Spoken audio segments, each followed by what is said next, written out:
वसुदेवसुतं देवं कंसचाणूरमर्दनं देवकी परमानन्दं कृष्णं वन्दे जगद्गुरुं श्रीकृष्णं वन्दे जगद्गुरुम्. ಅವನು ಜಗತ್ಪಿತ. ಅವನು ನಮ್ಮನ್ನ ಕೈ ಹಿಡಿದು ನಡೆಸ್ತಾನೆ. ಅದೆಲ್ಲದಕ್ಕಿಂತ ಹೆಚ್ಚಾಗಿ ಹೇಗೆ ಅಪ್ಪ ಅಮ್ಮನಿಗೆ ನನ್ನ ಮಕ್ಕಳು ಚೆನ್ನಾಗಿರ್ಬೇಕು ಅನ್ನುವಂತಹ ಪರಿಶುದ್ಧವಾದ ಭಾವನೆ ಇರುತ್ತೋ, ಅದೇ ರೀತಿ ಪರಿಶುದ್ಧವಾದ ಭಾವನೆ ಹಾಗೂ ನನ್ನ ಮಕ್ಕಳು ನನ್ನ ಮನೆಗೆ ಮತ್ತೆ ಮರಳಬೇಕು ಅನ್ನುವಂತಹ ದೊಡ್ಡ ಆಸೆ ಭಗವಂತನಿಗೂ ಇದೆ. ಆ ಆಸೆ ಯಾವಾಗ ನೆರವೇರುತ್ತೆ ಅಂದ್ರೆ ನಾವು 100% ಪರ್ಫೆಕ್ಟ್ ಆದಾಗ ಮಾತ್ರ. ಹಾಗಾಗಿ ಈ ಮಕ್ಳು ಸರಿ ಹೋಗ್ತಾ ಇಲ್ವಲ್ಲಪ್ಪ, ಈ ಮಕ್ಳನ್ನ ಒಳ್ಳೆ ದಾರಿಗೆ ತರ್ಬೇಕಲ್ಲ, ಹೇಗೆ ಒಳ್ಳೆ ದಾರಿಗೆ ತರಬೇಕು, ಇವರಿಗೆ ಹೇಗೆ ಈ ಎಲ್ಲ ನೀತಿ ನಿಯಮವನ್ನ ಹೇಳ್ಬೇಕು. ವೇದದಲ್ಲಿ ಅಷ್ಟೊಂದು ನಾನು ಹೇಳಿದೀನಿ, ಆದ್ರೆ ವೇದದಲ್ಲಿ ಇರೋದನ್ನ ಯಾರೂ ಇವ್ರು ತಿಳ್ಕೊಳ್ತಾ ಇಲ್ವಲ್ಲ. ಹೌದಾ, ಅದು ತುಂಬಾ ಕಷ್ಟ ಆಗ್ತಾ ಇದೆಯಾ? ಹಾಗಿದ್ರೆ ನಾನು ಕೇವಲ 700 ಶ್ಲೋಕದಲ್ಲಿ ಭಗವದ್ಗೀತೆಯ ಮೂಲಕ ಇವರಿಗೆ ಕಂಪ್ಲೀಟ್ ವೇದದ ಸಾರವನ್ನ ಹೇಳ್ತೀನಿ, ಆಗ ನನ್ನ ಮಕ್ಕಳು ತಿಳ್ಕೊಳ್ತಾರೇನೋ. 4 ವೇದದ ಸಾರವನ್ನ ಭಗವಂತ 700 ಶ್ಲೋಕದಲ್ಲಿ ನಮ್ಗೆ ಶಾರ್ಟ್ ಕಟ್ ಅಲ್ಲಿ ಕೊಟ್ಟಿದ್ದಾನೆ ಅಂದ್ರೆ ಖಂಡಿತ ತಪ್ಪಾಗೋದಿಲ್ಲ. ಶಾರ್ಟ್ ಕಟ್ ಅಂದ ತಕ್ಷಣ ಅದ್ರ ಸಾರ ಏನಾದ್ರೂ ಕಮ್ಮಿ ಆಗಿದ್ಯಾ ಅಂದ್ರೆ ಇಲ್ಲಪ್ಪ, ಸಾರ ಏನು ಕಮ್ಮಿ ಆಗಿಲ್ಲ. ಯಾಕೆ ಅಂತಂದ್ರೆ ಈಗ 4 ದಾಳಿಂಬೆನ ತಿನ್ನೋದಿಕ್ಕಾಗೋದಿಲ್ಲ ಅಂತ 4 ದಾಳಿಂಬೆಯನ್ನ ಹಾಕಿ ಹೇಗೆ ಅಮ್ಮ ಜ್ಯೂಸ್ ಮಾಡಿ ನನ್ನ ಮಗುಗೆ ಶಕ್ತಿ ಬರ್ಲಿ ಅಂತ ಕೊಡ್ತಾಳೋ, ಅದೇ ರೀತಿ ಭಗವಂತ ನಮಗೆ ಭಗವದ್ಗೀತೆಯ ನಾಮವನ್ನ ಕೊಟ್ಟಿದ್ದಾನೆ. ಇಲ್ಲಿವರೆಗೂ ತಿಳ್ಕೊಂಡಿದ್ವಂದೆ, ಅದು ಏನಪ್ಪಾ ಅಂತ ಅಂದ್ರೆ 2 ಶ್ಲೋಕದಲ್ಲಿ ಅಶ್ವತ್ಥ ಮರದ ಈ ಮೂಲ ಏನಿದೆ, ಬೇರೇನಿದೆ, ಇದು ಎಲ್ಲಾ ಮರದ ಹಾಗೆ ನಾವೇನೆಲ್ಲ ಕಾಣ್ತಾ ಇದ್ದೀವಿ ಅದರ ಹಾಗೆ ಬುಡ ಕೆಳಗಿಲ್ಲ, ಇದು ಬುಡ ಮೇಲಾಗಿದೆ, ಇದರ ಬುಡ ಮೇಲಿದೆ. ಇದರ ಬುಡ ಮೇಲಿರೋದ್ರ ಜೊತೆಗೆ ಅದರ ಎಲೆಗಳೇನಿದೆ ಅದೇ ವೇದಗಳಾಗಿದೆ. ಅಂದ್ರೆ ವೇದಗಳ ಸಾರವೇ ಭಗವದ್ಗೀತೆ ಆಗಿದೆ. ಇದನ್ನ ನಾವು ತಿಳ್ಕೊಂಡ್ರು ಸಹ ನಮಗೆ ವೇದದ ಮುಖ್ಯ ಅರ್ಥ ಗೊತ್ತಾಗ್ತಾ ಹೋಗುತ್ತೆ. ಯಾಕೆ ತಿಳ್ಕೋಬೇಕು ವೇದವನ್ನ ಅಂತ ಅಂದ್ರೆ ನಮ್ಗೆ ಫಲವನ್ನ ಕೊಡೋದಿಕ್ಕೆ.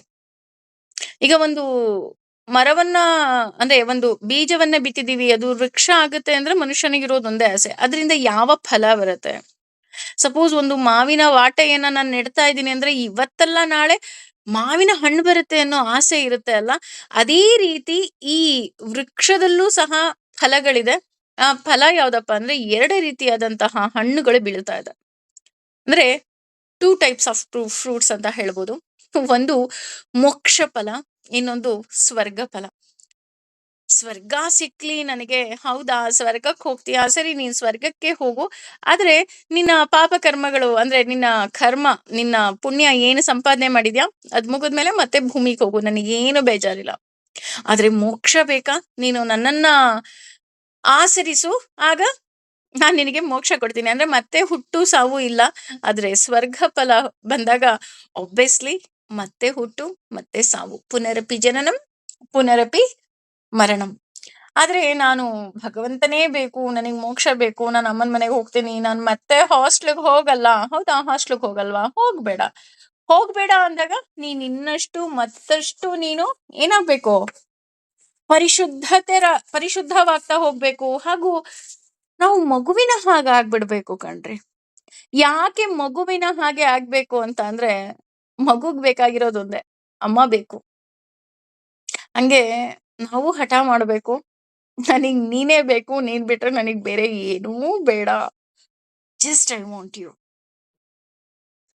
ಅದಕ್ಕೆ ಎಷ್ಟು ಸುಂದರವಾಗಿ ಇನ್ನ 2 ಶ್ಲೋಕದಲ್ಲಿ ಹೇಳ್ತಾ ಹೋಗ್ತಾನಪ್ಪ ಭಗವಂತ ಅಂತ ಅಂದ್ರೆ, ನ ರೂಪಮಸ್ಯೇಹ ತತೋಪಲಭ್ಯತೆ ನಾಂತೋ ನ ಚಾದಿರ್ನ ಚ ಸಂಪ್ರತಿಷ್ಠಾ ಅಶ್ವತ್ಥಮೇನಂ ಸುವಿರೂಢಮೂಲಂ ಅಸಂಗಶಸ್ತ್ರೇಣ ದೃಢೇನ ಚಿತ್ವಾ ತತಃ ಪದಂ ತತ್ಪರಿಮಾರ್ಗಿತವ್ಯಂ ಯಸ್ಮಿನ್ ಗತಾ ನ ನಿವರ್ತಂತೆ ಭೂಯಃ ತಮೇವ ಚಾದ್ಯಂ ಪುರುಷಂ ಪ್ರಪದ್ಯೆ ಯತಃ ಪ್ರವೃತ್ತಿ ಪ್ರಸೃತಾ ಪುರಾಣಿ. ಬಹಳ ಜೀವನದ ಗಾಢವಾದ ಅರ್ಥವನ್ನ ಈ 2 ಶ್ಲೋಕದಲ್ಲಿ ಭಗವಂತ ನಮಗಾಗಿ ಹೇಳ್ತಾ ಇದ್ದಾನೆ. ಅದು ಏನನ್ನ ಹೇಳ್ತಾ ಇದ್ದಾನಪ್ಪ ಅಂತ ನೋಡ್ಬೇಕು ಅಂತ ಅಂದ್ರೆ, ಮೊದಲಿಗೆ ಹೇಳ್ತಾ ಇದ್ದಾನೆ ನ ಇಲ್ಲ, ರೂಪಂ ಆಕಾರವನ್ನ, ಯಸ್ಯ ಈ ವೃಕ್ಷದ, ಇಹ ಈ ಪ್ರಪಂಚದಲ್ಲಿ, ತಥಾ ಕೂಡ, ಉಪಲಭ್ಯತೆ ಕಾಣಬಲ್ಲದು, ನಾ ಎಂದಿಗೂ ಇಲ್ಲ, ಅಂಥ ಕೊನೆಯು ನಾ ಎಂದಿಗೂ ಇಲ್ಲ, ಚ ಕೂಡ, ಆದಿಹಿ ಆರಂಭವು ನಾ ಎಂದಿಗೂ ಇಲ್ಲ, ಚ ಕೂಡ, ಸಂಪ್ರತಿಷ್ಠಾ ಅಂದ್ರೆ ತಳಪಾಯವು, ಅಶ್ವತ್ಥಂ ಅಶ್ವತ್ಥ ವೃಕ್ಷವನ್ನು, ಏವಂ ಈ ಸುವಿರೂಢ ಬಲವಾಗಿ, ಮೂಲಂ ಬೇರು ಬಿಡುತ್ತಿರುವ, ಅಸಂಗ ಶಸ್ತ್ರೇಣ ಅಂದ್ರೆ ಆ ಸಂಘದ ಶಸ್ತ್ರವನ್ನ, ದೃಢೇನ ದೃಢವಾದ, ಚಿತ್ವ ಕತ್ತರಿಸು. ಭಗವಂತ ಇಲ್ಲಿ ಏನನ್ನ ಕತ್ತರಿಸುವುದಕ್ಕೆ ಹೇಳ್ತಾ ಇದ್ದಾನಪ್ಪ ಅಂತ ನೋಡೋದಾದ್ರೆ, ಮೊದಲನೇ ಲೈನ್ ನಾವು ಫಸ್ಟ್ ನೋಡ್ಬೇಕಾಗತ್ತೆ. ನ ರೂಪಮಸ್ಯೇಹ ತಥೋಪಲಭ್ಯತೆ ಅಂದ್ರೆ ಈ ಜಗತ್ತು ಏನಿದೆ, ಈ ಜಗತ್ತು ಎಂಬ ಅರಳಿ ಮರವನ್ನ ಯಥಾರ್ಥ ರೂಪದಲ್ಲಿ ನಾವು ತಿಳ್ಕೊಳ್ಳುವುದು ತುಂಬಾ ತುಂಬಾ ತುಂಬಾ ತುಂಬಾ ತುಂಬಾ ಕಷ್ಟ. ನಾವು ಹೇಗಿದ್ದೀವಿ ಹಾಗಂತೂ ತಿಳ್ಕೊಳ್ಳೋದು ತುಂಬಾ ಕಷ್ಟ. ಕಾರಣ ಏನು? ಯಾಕೆ ನಂಗೆ ತಿಳ್ಕೊಳ್ಳೋದಿಕ್ಕೆ ಆಗ್ತಾ ಇಲ್ಲ? ಈ ಜಗತ್ತನ್ನ ತಿಳ್ಕೊಳ್ಳೋದಿಕ್ಕೆ ಆಗ್ತಿಲ್ಲ, ಅಥವಾ ನನ್ನನ್ನ ನಾನು ತಿಳ್ಕೊಳ್ಳೋದಿಕ್ಕೆ ಆಗ್ತಿಲ್ಲ ಅಂದ್ರೆ ಕಾರಣ ಬದಲಾಗ್ತಾ ಇದೆ. ಎವ್ರಿ ಟೈಮ್ ಎವ್ರಿ ಮೂಮೆಂಟ್ ಇದೇನಾಗ್ತಾ ಇದೆ, ಚೇಂಜಸ್ ಆಗ್ತಾ ಇದೆ. ಚೇಂಜಸ್ ಆಗ್ತಾ ಇದೆ ಅಂದ್ರೆ it is so difficult to know. ನಂಗೆ ತುಂಬಾ ಕಷ್ಟ ಆಗುತ್ತೆ, ಇದನ್ನ ನಾನು ಹೆಂಗ್ ತಿಳ್ಕೊಳ್ಳಿ, ಇದು ತುಂಬಾ ಕಷ್ಟ ಇದೆಯಲ್ಲ, ಇದನ್ನ ನಾನು ಅರಿಯೋದಿಕ್ಕೆ ಸಾಧ್ಯನೇ ಇಲ್ಲ.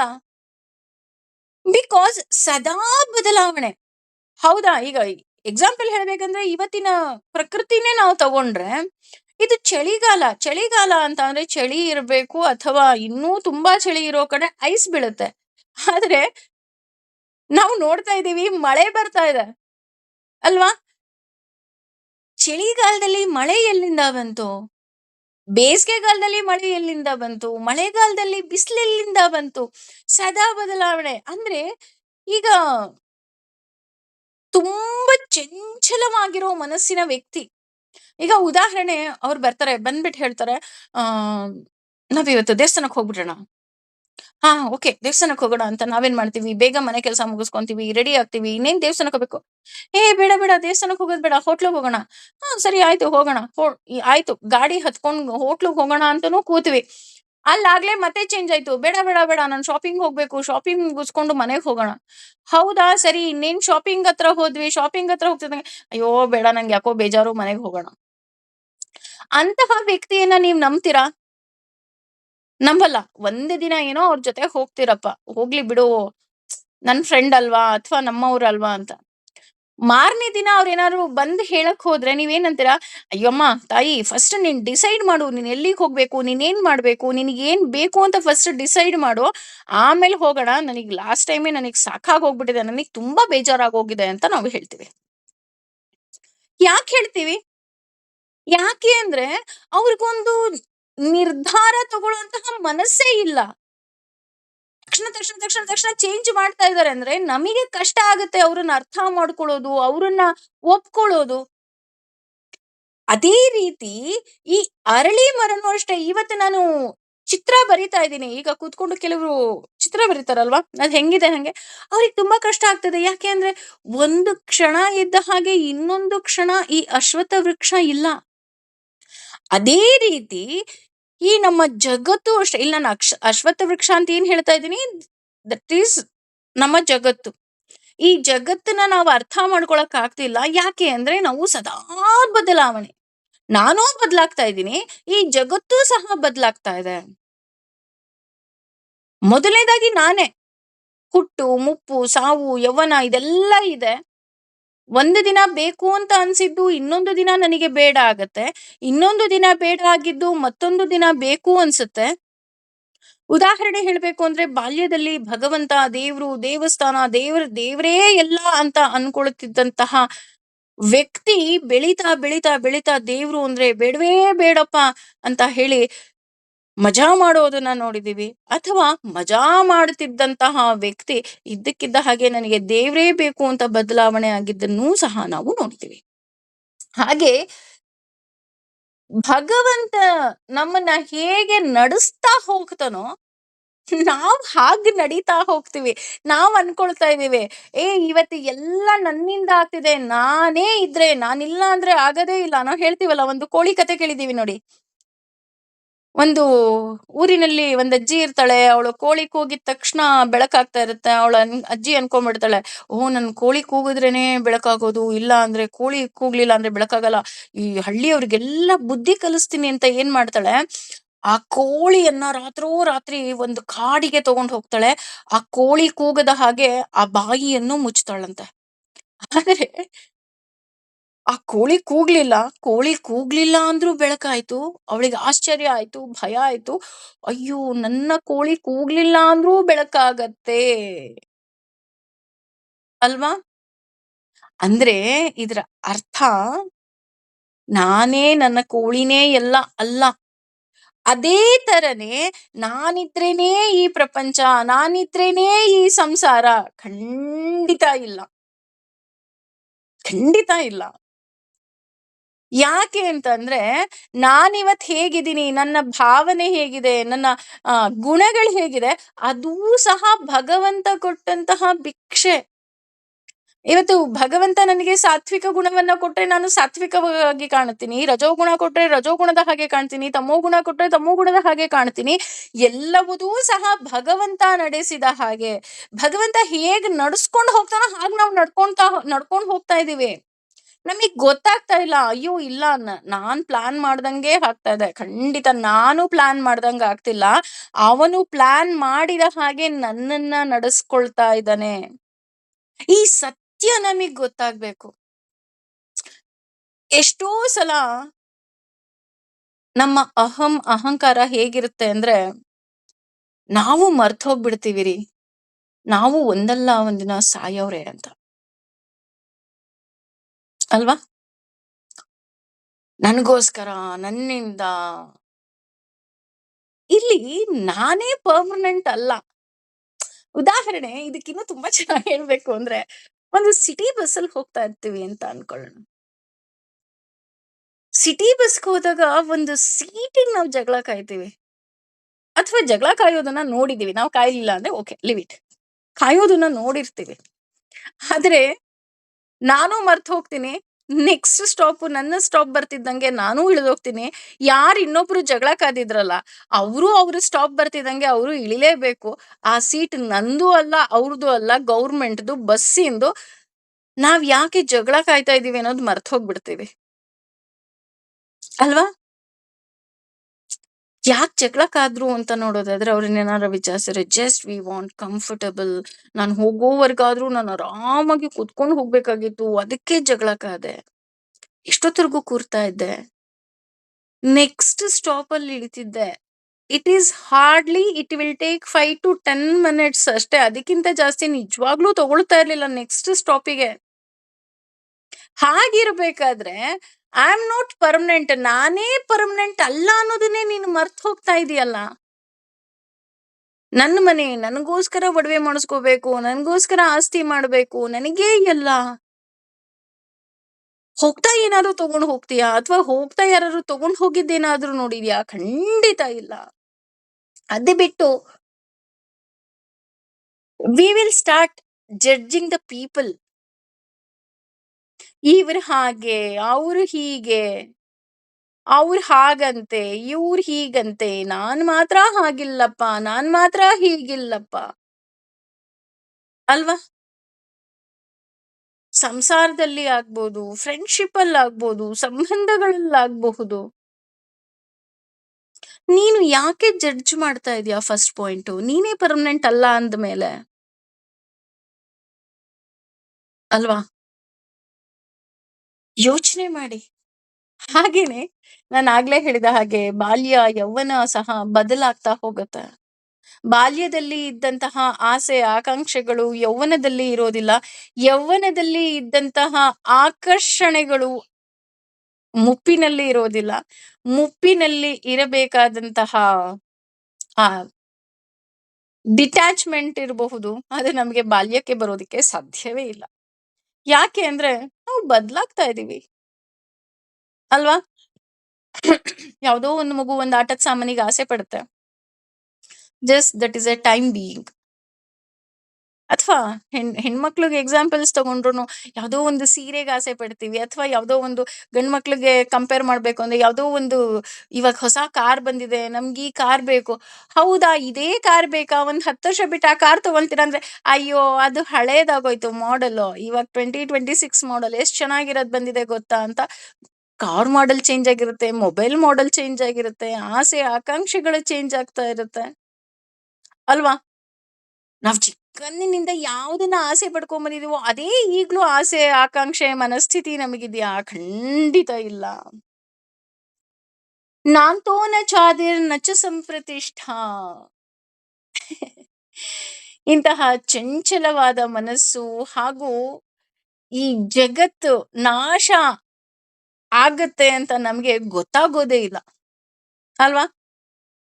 ನಮ್ಗೆ ಯಾರಾದ್ರೂ ಒಬ್ರು ಹೇಳ್ಬೇಕು, ಅಯ್ಯೋ ಎಷ್ಟು ನೀವು ಚಂಚಲವಾಗಿದ್ದೀರ್ರಿ, ಇಷ್ಟೊಂದು ಚಂಚಲವಾಗಿರ್ಬೇಡಿ ಅಂತ. ಅಲ್ಲಿವರೆಗೂ ನಮಗೆ ಗೊತ್ತಾಗೋದಿಲ್ಲ ನನ್ನ ಮನಸ್ಸು ಇಷ್ಟೊಂದು ಚಂಚಲವಾಗಿದೆಯಾ ಅಂತ. ನಾನು ಕೂತ್ಕೊಂಡು ಯೋಚನೆ ಮಾಡಿದ್ರು ನಾವು ಯೋಚನೆ ಮಾಡ್ತೀವಿ, ಐ ಆಮ್ ಪರ್ಫೆಕ್ಟ್, ನಾನು ಒಬ್ಳೆ ಪರ್ಫೆಕ್ಟ್ ಆಗಿರೋದಪ್ಪ ಭೂಮಿ ಮೇಲೆ, ಇನ್ಯಾರು ಪರ್ಫೆಕ್ಟೇ ಆಗಿಲ್ಲ, ಅವ್ರು ಹಾಗೆ ಇವ್ರು ಹೀಗೆ. ಆದ್ರೆ ಈ ಜಗತ್ತು ಏನಿದೆ ಇದು ನಾಶ ಆಗತ್ತೆ ಅಂತ ನನಗೆ ಗೊತ್ತಿದ್ರೂ ಸಹ ಇದು ನಿರಂತರವಾಗಿ ನಡೀತಾ ಇರುತ್ತೆ. ಅದೇ ರೀತಿ ಈ ಜಗತ್ತಿನ ನಾಶ ಇರಬಹುದು ಅಥವಾ ನನ್ನ ಸಾವಿರಬಹುದು, ಅದು ಏಕ್ದಮ್ ಸಡನ್ ಅಂತೀವಲ್ಲ, ಆ ರೀತಿ ಸಡನ್ ಆಗಿ ನಾಶ ಆಗುವಂತದ್ದಲ್ಲ. ಇದು ನಿಧಾನವಾಗಿ ಆಗುವಂತಹ ಪ್ರೊಸೆಸ್ ಅಂತ ಹೇಳ್ತಾ ಹೋಗ್ತಾರೆ. ಅದಕ್ಕೆ ಇದನ್ನ ನಾವು ಕಾಲ ಅಂತ ಕರೆಯೋದು. ಕಾಲ ಅಂದ್ರೆ ಕಳೆದು ಹೋಗೋದು. ಇವತ್ತು ಸೂರ್ಯ ಉದಯ ಆಗಿ ಸೂರ್ಯಾಸ್ತ ಆಯ್ತು ಅಂತ ಅಂದ್ರೆ ನಮ್ಮ ಆಯಸ್ಸಿನ ಒಂದು ದಿನ ಕಮ್ಮಿ ಆಗೋಯ್ತು. ಒಂದು ದಿನ ಕಮ್ಮಿ ಆಗೋಯ್ತು, ನಮಗ್ ಗೊತ್ತಾಗ್ತಾ ಇಲ್ಲ. ಅಯ್ಯೋ ಹೌದಾ, ನನ್ನ ಆಯಸ್ಸಿನ ಒಂದ್ ದಿನ ಕಳೆದು ಹೋಯ್ತಾ? ಹಾಗೇನೆ ನಾವು ಹೇಳ್ತೀವಲ್ಲ, ಒಂದು ಬರ್ತ್ಡೇ ಸೆಲೆಬ್ರೇಟ್ ಮಾಡ್ಕೊಳ್ತಾ ಇದ್ದೀವಿ ಅಥವಾ ಒಂದು ನ್ಯೂ ಇಯರ್ ಸೆಲೆಬ್ರೇಟ್ ಮಾಡ್ತಾ ಇದೀವಿ. ಇವಾಗ ಎಲ್ರೂ ಸೆಲೆಬ್ರೇಟ್ ಮಾಡೋದು that is A common thing ಆಗೋಗಿದೆ. ಅದನ್ನ ನಾವು ತಪ್ಪು ಅಂತಾನೂ ಹೇಳೋದಿಕ್ ಆಗ್ತಾ ಇಲ್ಲ, ಅಥವಾ ನಾನು ಇಲ್ಲಿ ಹೇಳ್ತಾನೂ ಇಲ್ಲ. ಆದ್ರೆ ಈ ಬರ್ತ್ಡೇ ಮಾಡ್ಕೊಂಡಾಗ್ಲಿ ಅಥವಾ ನ್ಯೂ ಇಯರ್ ಸೆಲೆಬ್ರೇಟ್ ಮಾಡಿದಾಗ್ಲಿ ನನ್ನ ಏಜ್ ಏನಿದೆ ಇದರ ಒಂದು ದಿನ ಕಳೆದು ಹೋಯ್ತು ಅಥವಾ ಒಂದು ವರ್ಷ ಕಳೆದು ಹೋಯ್ತು. 2025 ಅಲ್ಲಿ ನ್ಯೂ ಇಯರ್ ಸೆಲೆಬ್ರೇಟ್ ಮಾಡಿದ್ವಿ, ಮತ್ತೆ 2026 ಅಲ್ಲಿ ನ್ಯೂ ಇಯರ್ ಸೆಲೆಬ್ರೇಟ್ ಮಾಡ್ತಾ ಇದೀವಿ ಅಂದ್ರೆ ಒಂದು ವರ್ಷಗಳ ಕಾಲ ನಾವು ಕಳೆದಿದೀವಿ. V last that. ಅದು ಮತ್ತೆ ಬರುತ್ತಾ? ಖಂಡಿತ ಬರ್ತಾ ಇಲ್ಲ. ಅಯ್ಯೋ, ನಾನು ಅಲ್ಲೆಲ್ಲೋ ತಪ್ಪು ಮಾಡ್ಬಿಟ್ಟಿದ್ದೆ, ನಾನು ಹೋಗ್ಬಿಟ್ಟು ಒಂದ್ ಸ್ವಲ್ಪ ಟ್ಯೂನ್ ಮಾಡ್ಬಿಟ್ಟು ಬಂದ್ಬಿಡ್ತೀನಿ, ಟ್ಯೂನ್ ಮಾಡ್ಬಿಟ್ರೆ ಚೆನ್ನಾಗಾಗೋಗುತ್ತೆ, ಸರಿ ಹೋಗುತ್ತೆ, ಇನ್ನೂ ಚೆನ್ನಾಗಿರುತ್ತೆ. ಟ್ಯೂನ್ ಮಾಡಕ್ಕಾಗತ್ತಾ? ಖಂಡಿತ ಇಲ್ಲ. ಟ್ಯೂನ್ ಮಾಡಕ್ಕಾಗಲ್ಲ, ಸರಿ ಮಾಡಕ್ಕಾಗಲ್ಲ. ನಿಮ್ಮ ಪಾಸ್ಟ್ ಏನಿದೆ, ನಿಮ್ಮ ಭೂತಕಾಲ ಏನಿದೆ, ಅಲ್ಲಿ ಹೋಗಿ ನೀವೇನನ್ನೂ ಸರಿ ಮಾಡೋದಿಕ್ಕೆ ಆಗೋದಿಲ್ಲ. ಆದರೆ ನಿಮ್ಮ ವರ್ತಮಾನವನ್ನ ಎಷ್ಟು ಸುಂದರವಾಗಿ ಮಾಡ್ಕೋಬಹುದು ಅನ್ನುವಂತಹ ಶಕ್ತಿ ನಿಮ್ಮಲ್ಲಿದೆ. That is in your hand. ಹಾಗಾಗಿ ನಾವೇನ್ ಮಾಡ್ಬೋದು, ಇವತ್ತಿನ ದಿನವನ್ನ ನಾನು ಸುಂದರ ಮಾಡ್ಕೋಬಹುದು. ಇವತ್ತು ಯಾವುದೋ ಒಂದು ಮುಂದೆ ಸಪೋಸ್ ನನಗೆ ಒಂದು ಹೂ ಬೇಕು, ಒಂದು ಹಣ್ಣು ಬೇಕು, ಒಂದು ಕಾಯಿ ಬೇಕು ಅಂದಾಗ ಇವತ್ತಿನ ದಿನ ನಾನು ಒಂದು ಬೀಜವನ್ನ ನೆಟ್ಟಿ ಅದಕ್ಕೆ ನಾನು ನೀರ್ ಎರಿತಾ ಬಂದಾಗ ಮುಂದೊಂದು ದಿನ ಅದು ಫಲ ಕೊಡುವ ಹಾಗೆ ನಾನು ನನ್ನ ಈ ಆಯಸ್ಸಿನ ಈ ದಿನವನ್ನ ನಾನು ಆದಷ್ಟು ಆಧ್ಯಾತ್ಮಿಕವಾಗಿ ಭಗವಂತನ ನಡೆಯಲ್ಲಿ ಧರ್ಮ ಮಾರ್ಗದಲ್ಲಿ ನಾನು ಎಷ್ಟು ಹೋಗೋದಿಕ್ಕೆ ಸಾಧ್ಯನೋ ಅಷ್ಟು ಹೋಗ್ತಾ ಹೋಗ್ತಾ ಹೋಗ್ತಾ ಹೋಗ್ತಾ ನಾನು ಒಂದು ದಿನ ನನ್ನ ಭಗವಂತನನ್ನ ಸೇರ್ತೀನಿ. ನಚ ಸಂಪ್ರತಿಷ್ಠ, ಭಗವಂತನೇ ಎಲ್ಲ. ಅವನಿಲ್ಲ ಅಂದ್ರೆ ಏನೂ ಆಗೋದಿಕ್ಕೆ ಸಾಧ್ಯನೇ ಇಲ್ಲ. ಅವನಿದ್ರೇನೆ. ಇದು ನನ್ನ ಅರಿವಿಗೆ ಬರ್ತಾ ಇರ್ಬೇಕು, ಪ್ರತಿ ದಿನ ಬರ್ಬೇಕು. ನಾಹಂ ಕರ್ತ ಹರಿಕರ್ತ, ನಾಹಂ ಕರ್ತ ಹರಿಕರ್ತ. ಯಾಕೆಂದ್ರೆ ನನ್ನ ಕೈಲಿ ಏನೂ ಮಾಡಕ್ಕಾಗಲ್ಲ. ಇವತ್ತು ಇಲ್ಲೊಂದು ಬಾಟಲ್ ಇದೆ, ಆ ಬಾಟಲ್ನ ನೀರನ್ನ ನಾನು ತೆಗೆದು ನಾನು ಅದನ್ನ ಕುಡಿಬೇಕು ಅಂದ್ರೂ ಭಗವಂತನ ನನ್ನ ದೇಹದಲ್ಲಿ ಚಲನಾ ಶಕ್ತಿ ಕೊಟ್ರೆ ಮಾತ್ರ ಸಾಧ್ಯ. ಇವತ್ತು ನನಗೆ ಚಲನಾ ಶಕ್ತಿ ಇಲ್ಲ ಅಂದ್ರೆ ನಾನು ಅದನ್ನ ನೋಡೋದಿಕ್ಕೂ ಆಗೋದಿಲ್ಲ, ಕುಡಿಯೋದಿಕ್ಕೂ ಆಗೋದಿಲ್ಲ. ಯಾವಾಗ ನನ್ನಲ್ಲಿ ಭಗವಂತನೇ ಎಲ್ಲ ಅನ್ನೋದು ಬರ್ತಾ ಹೋಗುತ್ತೆ, ಯಾವಾಗ ನಾನು ಅವನನ್ನ ಅರಿತಾ ಹೋಗ್ತೀನಿ, ಆಗ ಅಷ್ಟೇ ನನಗೆ ಭಗವಂತ ಒಳ್ಳೇದ್ ಮಾಡೋದಿಕ್ಕೆ ಸಾಧ್ಯ. ಅಶ್ವತ್ಥಮೇನಂ ಸುವಿರೂಢ ಮೂಲಂ ಅಸಂಗ ಶಸ್ತ್ರೇಣ ದೃಢೇನ ಚಿತ್ವ. ಇಲ್ಲಿ ಯಾಕೆ ಭಗವಂತ ಅರಳಿ ಮರದ ಕಥೆಯನ್ನ ಹೇಳ್ತಾ ಇದ್ದಾನೆ? ನಮಗೆ ತ್ರಿಗುಣಗಳು ಹೇಳ್ದ, ಅದು ಅರ್ಥ ಆಯ್ತು. ಆದ್ರೆ ಇಲ್ಲಿ ಮೊದಲಿಂದನೂ ಸಹ ಊರ್ಧ್ವ ಮೂಲ ಮದರ್ಶಾಕಂ ಅಶ್ವತ್ಥಂ ಪ್ರಾಹುರವ್ಯಯಂ ಅಂತನೋ, ಅಥವಾ ಇಲ್ಲಿ ಅಶ್ವತ್ಥಮೇನಂ ಸುವಿರೂಢ ಮೂಲಂ ಅಂತ ಅನ್ಕೊಂಡು ಬರೀ ಅರಳಿ ಮರದ ಕಥೆಯನ್ನ ನನಗೆ ಯಾಕೆ ಹೇಳ್ತಾ ಇದ್ದಾನೆ? ಯಾಕೆ ಹೇಳ್ತಾ ಇದ್ದಾನೆ ಅಂತ ಅಂದ್ರೆ, ಈ ಮರವನ್ನ ನಾವು ತಿಳ್ಕೋಬೇಕು. ಯಾಕೆಂದ್ರೆ ಇದರ ಮರದ ಬುಡ ಏನಿದೆ ಅದು ತುಂಬಾ ಗಟ್ಟಿ ಇದೆ. ಎಷ್ಟು ಗಟ್ಟಿ ಇದೆಯಪ್ಪ ಅಂದ್ರೆ ಇದನ್ನ ನಾನು ಬುಡ ಸಮೇತ ಕಿತ್ತು ಹಾಕೋದಿಕ್ಕೆ ಸಾಧ್ಯನೇ ಇಲ್ಲ. ಬುಡ ಮೇಲ್ ಮಾಡೋದು ಅಂತಾರಲ್ಲ, ಆತರ ಮಾಡಕ್ ಸಾಧ್ಯನೇ ಇಲ್ಲ. ಇದನ್ನ ಹಾಗಿದ್ರೆ ನಾನು ಏನ್ ಮಾಡ್ಬೇಕು? ಚಿತ್ವ, ತುಂಡರಿಸ್ಬೇಕು, ಕತ್ತರಿಸ್ಬೇಕು. ಈಗ ಉದಾಹರಣೆ, ಒಂದು ದೊಡ್ಡ ಮರ ಇದೆ, ಆ ಮರವನ್ನ ಆಸ್ ಇಟ್ ಈಸ್ ನಾನು ಮನೆಗ್ ತಗೊಂಡ್ ಹೋಗಕ್ ಆಗಲ್ಲ. ಇವಾಗಿನ ಕಿಡ್ಸ್ಗೆ ಗೊತ್ತಾಗೋದಿಲ್ಲ, ಆದ್ರೆ ನಾವು 90s ಕಿಡ್ಸ್ 80s ಕಿಡ್ಸ್ಗೆಲ್ಲ ನಮಗೆ ಗೊತ್ತಾಗುತ್ತೆ. ಎಲ್ಲೋ ಒಂದು ಮರ ಬಿತ್ತು ಅಥವಾ ಎಲ್ಲೋ ಆಯ್ತು ಅಂತ ಅಂದ್ರೆ ಆ ಸೌದೆ ಕಡ್ದು, ಆ ಸೌದೆ ಪೀಸ್ ಪೀಸ್ ಮಾಡ್ಕೊಂಡು ಮನೆಗ್ ತಂದು ನಾವು ಸ್ಟೋರ್ ಮಾಡ್ಕೊಂತಿದ್ವಿ. ಯಾಕೆಂದ್ರೆ ನಾಳೆ ಒಲೆ ಉರಿ ಹಾಕ್ಲಿಕ್ಕೆ ಅಂತ, ಅಲ್ವಾ? ಅಂದ್ರೆ ಈ ಮರವನ್ನ ಬುಡ ಸಮೇತ ಮೇಲ್ ಮಾಡಕ್ ಆಗಲ್ಲ ಅಂದಾಗ ಏನ್ ಮಾಡ್ಬೇಕು ಅಂದ್ರೆ ಕತ್ತರಿಸ್ಬೇಕು, ಹಾಫ್ ಕಟ್ ಮಾಡಿ ತಗೊಂಡ್ ಹೋಗ್ಬೇಕು. ಹೌದಾ, ಇದು ಕತ್ತರಿಸ್ಬೇಕಾ? ಹೇಗೆ ಕಟ್ ಮಾಡಬೇಕು? ಅಸಂಘ ಶಸ್ತ್ರೇಣ ದೃಢೇನ ಚಿತ್ವ. ಅಸಂಘ ಶಸ್ತ್ರ. ಈ ಶಸ್ತ್ರ ಯಾವ ಇನ್ಸ್ಟ್ರೂಮೆಂಟ್ ಬೇಕಪ್ಪ ಈ ಮರವನ್ನ ಕಡಿಯೋದಿಕ್ಕೆ ಅಂತ ಅಂದ್ರೆ ತುಂಬಾ ಕಾಸ್ಟ್ಲಿ ಇನ್ಸ್ಟ್ರೂಮೆಂಟ್ ಬೇಕು ಕಣ್ರೆ. ಆ ಇನ್ಸ್ಟ್ರೂಮೆಂಟ್ ಯಾವುದು ಅಂದ್ರೆ ಮತ್ಯಾವುದು ಅಲ್ಲ, ಮನಸ್ಸಿನಿಂದ ಕಡ್ದು ಹಾಕ್ಬೇಕು. ಹೌದಾ, ನನ್ನ ಮನಸ್ಸಿಗೆ ಅಷ್ಟೊಂದು ಶಕ್ತಿ ಇದೆಯಾ? ಹೌದು. ಅದು ಯಾವುದು ಅಂತ ಅಂದ್ರೆ ಅಸಂಗ, ಡಿಟ್ಯಾಚ್ಮೆಂಟ್. ಸಂಘ ಅಂದ್ರೆ ಅಟ್ಯಾಚ್ಮೆಂಟ್. ನಾವೇನ್ ಅನ್ಕೊಳ್ತಾ ಇದೀವಿ, ಡಿಟ್ಯಾಚ್ಮೆಂಟ್ ಅಂದ್ರೆ ಅದರಿಂದ ಬಿಟ್ಟು ಓಡ್ ಹೋಗೋದು ಡಿಟ್ಯಾಚ್ಮೆಂಟ್. ಎಸ್, ನನಗೆ ಇಲ್ಲಿ ಮನೇಲಿ ತುಂಬಾ ತೊಂದರೆ ಎಕ್ಸಾಂಪಲ್ ಐ ಆಮ್ ಟೆಲ್ಲಿಂಗ್. ಮನೇಲಿ ತೊಂದರೆ ಆಗ್ತಾ ಇದೆ, ನನ್ನನ್ನ ಏನೂ ಮಾಡೋದಿಕ್ ಆಗ್ತಾ ಇಲ್ಲ. ಓಕೆ, ನಾನು ಇವತ್ತು ಈ ಮನೆಯನ್ನ ಬಿಟ್ಟು, ಈ ಸಂಸಾರವನ್ನ ಬಿಟ್ಟು, ನಾನು ಕಾವಿ ಹಾಕೊಂಡು ನಾನೆಲ್ಲೋ ಹಿಮಾಲಯಕ್ಕೆ ಹೋಗ್ತೀನಿ, ಇನ್ಯಾವುದೋ ಆಶ್ರಮಕ್ಕೆ ಸೇರ್ಕೊಂತೀನಿ. I am detachment with my family. ಸಂಸಾರದಿಂದ ನಾನು ಡಿಟ್ಯಾಚ್ಮೆಂಟ್ ಆದೆ. ಹೌದಾ? ಖಂಡಿತ ಇಲ್ಲ. ನೀನು ಕಾವಿ ಹಾಕೊಂಡು ನೀನ್ ಯಾವ್ದೋ ಆಶ್ರಮ ಸೇರ್ಕೊಂಡು ಪ್ರತಿದಿನ ಅಲ್ಲಿ ಪೂಜೆ ಮಾಡ್ಬೇಕಾದ್ರೂ ನನ್ನ ಅಪ್ಪ ಚೆನ್ನಾಗಿರ್ಲಿ, ನನ್ನ ಅಮ್ಮ ಚೆನ್ನಾಗಿರ್ಲಿ, ನನ್ನ ಮಗಳು ಚೆನ್ನಾಗಿರ್ಲಿ, ನನ್ನ ಹೆಂಡತಿ ಏನ್ ಮಾಡ್ತಿದ್ದಾಳೋ ಅಂತ ನೀನು ಯೋಚನೆ ಮಾಡ್ತಾ ಇದೀಯಾ ಅಂದ್ರೆ that is not detachment. Then what is detachment? ನಾನ್ ಅನ್ಕೊಂಡಿದ್ದೆ ಡಿಟ್ಯಾಚ್ಮೆಂಟ್ ಅಂದ್ರೆ ನಾನೀಗ ಇರೋ ಪ್ಲೇಸ್ ಇಂದ ಬೇರೆ ಕಡೆ ಹೋಗ್ಬಿಟ್ರೆ ಅದು ಡಿಟ್ಯಾಚ್ಮೆಂಟ್ ಅಂತ. ಇಲ್ಲ, ದಟ್ ಈಸ್ ನಾಟ್ ಡಿಟ್ಯಾಚ್ಮೆಂಟ್. ನೀನು ಡಿಟ್ಯಾಚ್ಮೆಂಟ್ ಯಾವ್ದ್ರಿಂದ ಆಗ್ಬೇಕು ಅಂದ್ರೆ ದೈಹಿಕವಾಗಿ ಅಲ್ಲ, ಮನಸ್ಸಿನಿಂದ ಡಿಟ್ಯಾಚ್ಮೆಂಟ್ ಆಗ್ಬೇಕು. ಇದು ನನ್ನ ಮನೆ ಅಲ್ಲ, ಇದು ನನ್ನ ಗಂಡ ಅಲ್ಲ, ಇದು ನನ್ನವರಲ್ಲ, ಹಾಗಂತ ನಾನು ಕೆಲಸ ಮಾಡ್ಬಾರ್ದಾ? No, you have to do. ನಿನ್ನ ಕರ್ಮವನ್ನ ಮಾಡ್ಬೇಕು. ಆದ್ರೆ ಯಾವುದೇ ರೀತಿಯಾದಂತಹ ಅದರ ಬಗ್ಗೆ ಅಟ್ಯಾಚ್ಮೆಂಟ್ ಇಟ್ಕೋಬಾರದು. ಮನಸ್ಸಿನಿಂದ ಡಿಟ್ಯಾಚ್ಮೆಂಟ್ ಇಲ್ಲ. ಭಗವಂತ ನನಗೆ ಕೆಲಸ ಕೊಟ್ಟಿದ್ದಾನೆ, ನಾನು ಇದನ್ನ ಮಾಡ್ತೀನಿ. ಮನಸ್ಸಿನಿಂದ ಅಂದ್ರೆ ಹಾಗಿದ್ರೆ ಇದರ ಖಡ್ಗ ಯಾವ್ದಿರ್ಬೇಕಪ್ಪ ಅಂದ್ರೆ ಜ್ಞಾನ ಅನ್ನೋ ಖಡ್ಗವನ್ನ ಇಟ್ಕೊಂಡು ನಾನು ಆ ಮರವನ್ನ ಕಟ್ ಮಾಡ್ಬೇಕು. ಮನಸ್ಸಿನಿಂದ ಜ್ಞಾನ ಅನ್ನೋ ಖಡ್ಗವನ್ನ ಹಿಡಿದು ಕಟ್ ಮಾಡ್ಬೇಕು. ಭಗವಂತನ ಬಗ್ಗೆ ತಿಳಿತಾ ತಿಳಿತಾ ತಿಳಿತಾ ತಿಳಿತಾ ತಿಳಿತಾ ಜಗತ್ತಿನ ಬಗ್ಗೆ ನಮಗೆ ಬಿಡುಗಡೆ ಆಗ್ತಾ ಬರುತ್ತೆ. ನೋಡಿ, ಇಲ್ಲಿ ಭಗವಂತ ಹೇಳ್ತಾ ಇರೋದು ಜಗತ್ತಿನಿಂದ ಬಿಡುಗಡೆ ಅಂತನೇ ವಿನಃ ನಿನ್ನ ಕರ್ಮದಿಂದ ಬಿಡುಗಡೆ ಅಂತ ಎಲ್ಲೂ ಹೇಳಿಲ್ಲ. ಎಲ್ಲಾರು ಹೇಳಿದನ ಭಗವಂತ ನೀನ್ ಕರ್ಮ ಮಾಡ್ಬೇಡ ಅಂತ? No, you have to do your work. ಆದ್ರೆ ಈ ಮನಸ್ಸು ಏನಿದೆ ಅಂತ ಅಂದ್ರೆ ಈ ಮನಸ್ಸು ಏನಾದ್ರೂ ಒಂದ್ ಹಚ್ಕೋಬೇಕು ಕಣ್ರಿ. ಅದ್ ಹಚ್ಕೊಂಡ್ರೆ ಚೆನ್ನಾಗಿರೋದು. ಈಗ ಹೇಗೆ ಅಂದ್ರೆ ಒಬ್ರು ಆಕ್ಟಿವ್ ಆಗಿರ್ತಾರೆ, ಏನೋ ಒಂದ್ ಕೆಲಸ ಮಾಡ್ಬೇಕು ಅಂತ ಅಂದ್ರೆ ಅವ್ರ ಕೆಲಸ ಮಾಡ್ತಾನೆ ಇರ್ಬೇಕು. ಕೆಲಸ ಮಾಡ್ಲಿಲ್ಲ ಅಂತ ಅಂದ್ರೆ ನಮ್ಮನ್ನ ಇದ್ ಮಾಡೋದಿಕ್ ಬಂದ್ಬಿಡ್ತಾರೆ. ಉದಾಹರಣೆ, ಬಹುಶಃ ಈ ಕತೆ ಹೇಳಿದ್ನ ನನಗ್ ಗೊತ್ತಿಲ್ಲ. ಒಬ್ಬ ಒಂದು ಭೂತವನ್ನ ಮಾರ್ತಾ ಇರ್ತಾನೆ. ಎಷ್ಟು ಆ ಭೂತಕ್ಕೆ ಅಂದ್ರೆ ಬರೀ ₹500 ಅಷ್ಟೇ.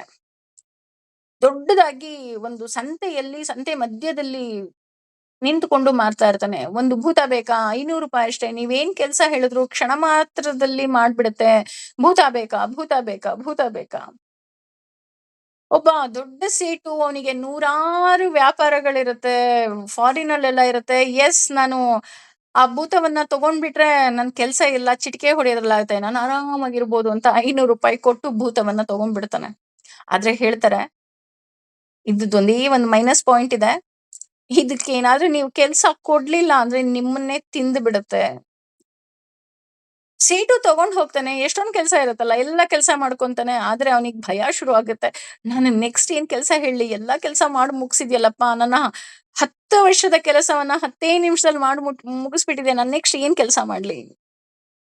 ಅದೇ ಸಮಯಕ್ಕೆ ಅವ್ರ ಮನೆಗೆ ಸಾಧುಗಳು ಬರ್ತಾರೆ. ಆಗ ಸಾಧುಗಳು ಹೇಳ್ತಾರೆ, ಹೋಗಿ ಅದಕ್ಕೆ ಒಂದು ಬಿದಿರಿನ ಕಡ್ಡಿಯನ್ನ, ದೊಡ್ಡ ಉದ್ದದ ಬಿದಿರನ್ನ ಕಟ್ ಮಾಡ್ಕೊಂಡ್ ಬಂದು ನಿನ್ನ ತೋಟದಲ್ಲಿ ನೆಡಕ್ ಹೇಳು ಅಂತ ಹೇಳ್ತಾರೆ. ನೆಟ್ಸ್ದಾಗ ಅವ್ರು ಹೇಳ್ತಾರೆ, ನೋಡು, ನಿನಗ್ ಯಾವ ಕೆಲ್ಸ ಇರುತ್ತೋ ಆ ಭೂತಕ್ ಕರಿ, ಕೆಲ್ಸ ಮಾಡಿಸ್ಕೊ. ಕೆಲ್ಸ ಇಲ್ವಾ, ಅದನ್ನ ಹತ್ತಕ್ ಹೇಳು, ಇಳಿಯಕ್ ಹೇಳು, ಹತ್ತಕ್ ಹೇಳು, ಇಳಿಯಕ್ ಹೇಳು, ಅದೇ ಕೆಲ್ಸ ಮಾಡ್ತಾ ಇರಕ್ ಹೇಳು ಅಂತ ಹೇಳ್ತಾರೆ. ಹಂಗೆ ಈ ನಮ್ಮ ಮನಸ್ಸು ಅಷ್ಟೇ ಯಾರ್ಯಾರನೋ ಹಚ್ಕೊಳ್ತಾ ಇರುತ್ತೆ. ಉದಾಹರಣೆ, ಬಾಲ್ಯದಲ್ಲಿ ಅಪ್ಪ ಅಮ್ಮನನ್ನ ಹಚ್ಕೊಳ್ಳುತ್ತೆ, ಆಮೇಲೆ ಗೆಳೆಯರನ್ನ ಹಚ್ಕೊಳ್ಳುತ್ತೆ. ವಯಸ್ಸಾಗ್ತಾ ಆಗ್ತಾ ನಮ್ಮ ಪಾರ್ಟ್ನರ್ನ ಹಚ್ಕೊಳ್ಳೋದಿಕ್ಕೆ ಶುರು ಮಾಡುತ್ತೆ, ಆಮೇಲೆ ಮಕ್ಕಳನ್ನ ಹಚ್ಕೊಳ್ಳೋದಿಕ್ಕೆ ಶುರು ಮಾಡುತ್ತೆ. ಒಟ್ಟು ಇದ್ರ ಕೆಲ್ಸ ಏನು ಅಂದ್ರೆ ಹಚ್ಕೊಳ್ತಾ ಇರೋದೆ. ಹಚ್ಕೊಳ್ಳಿಲ್ಲ ಅಂದ್ರೆ ಅದಕ್ಕೆ ಸರಿ ಹೋಗಲ್ಲ, ಭೂತದ ತರ.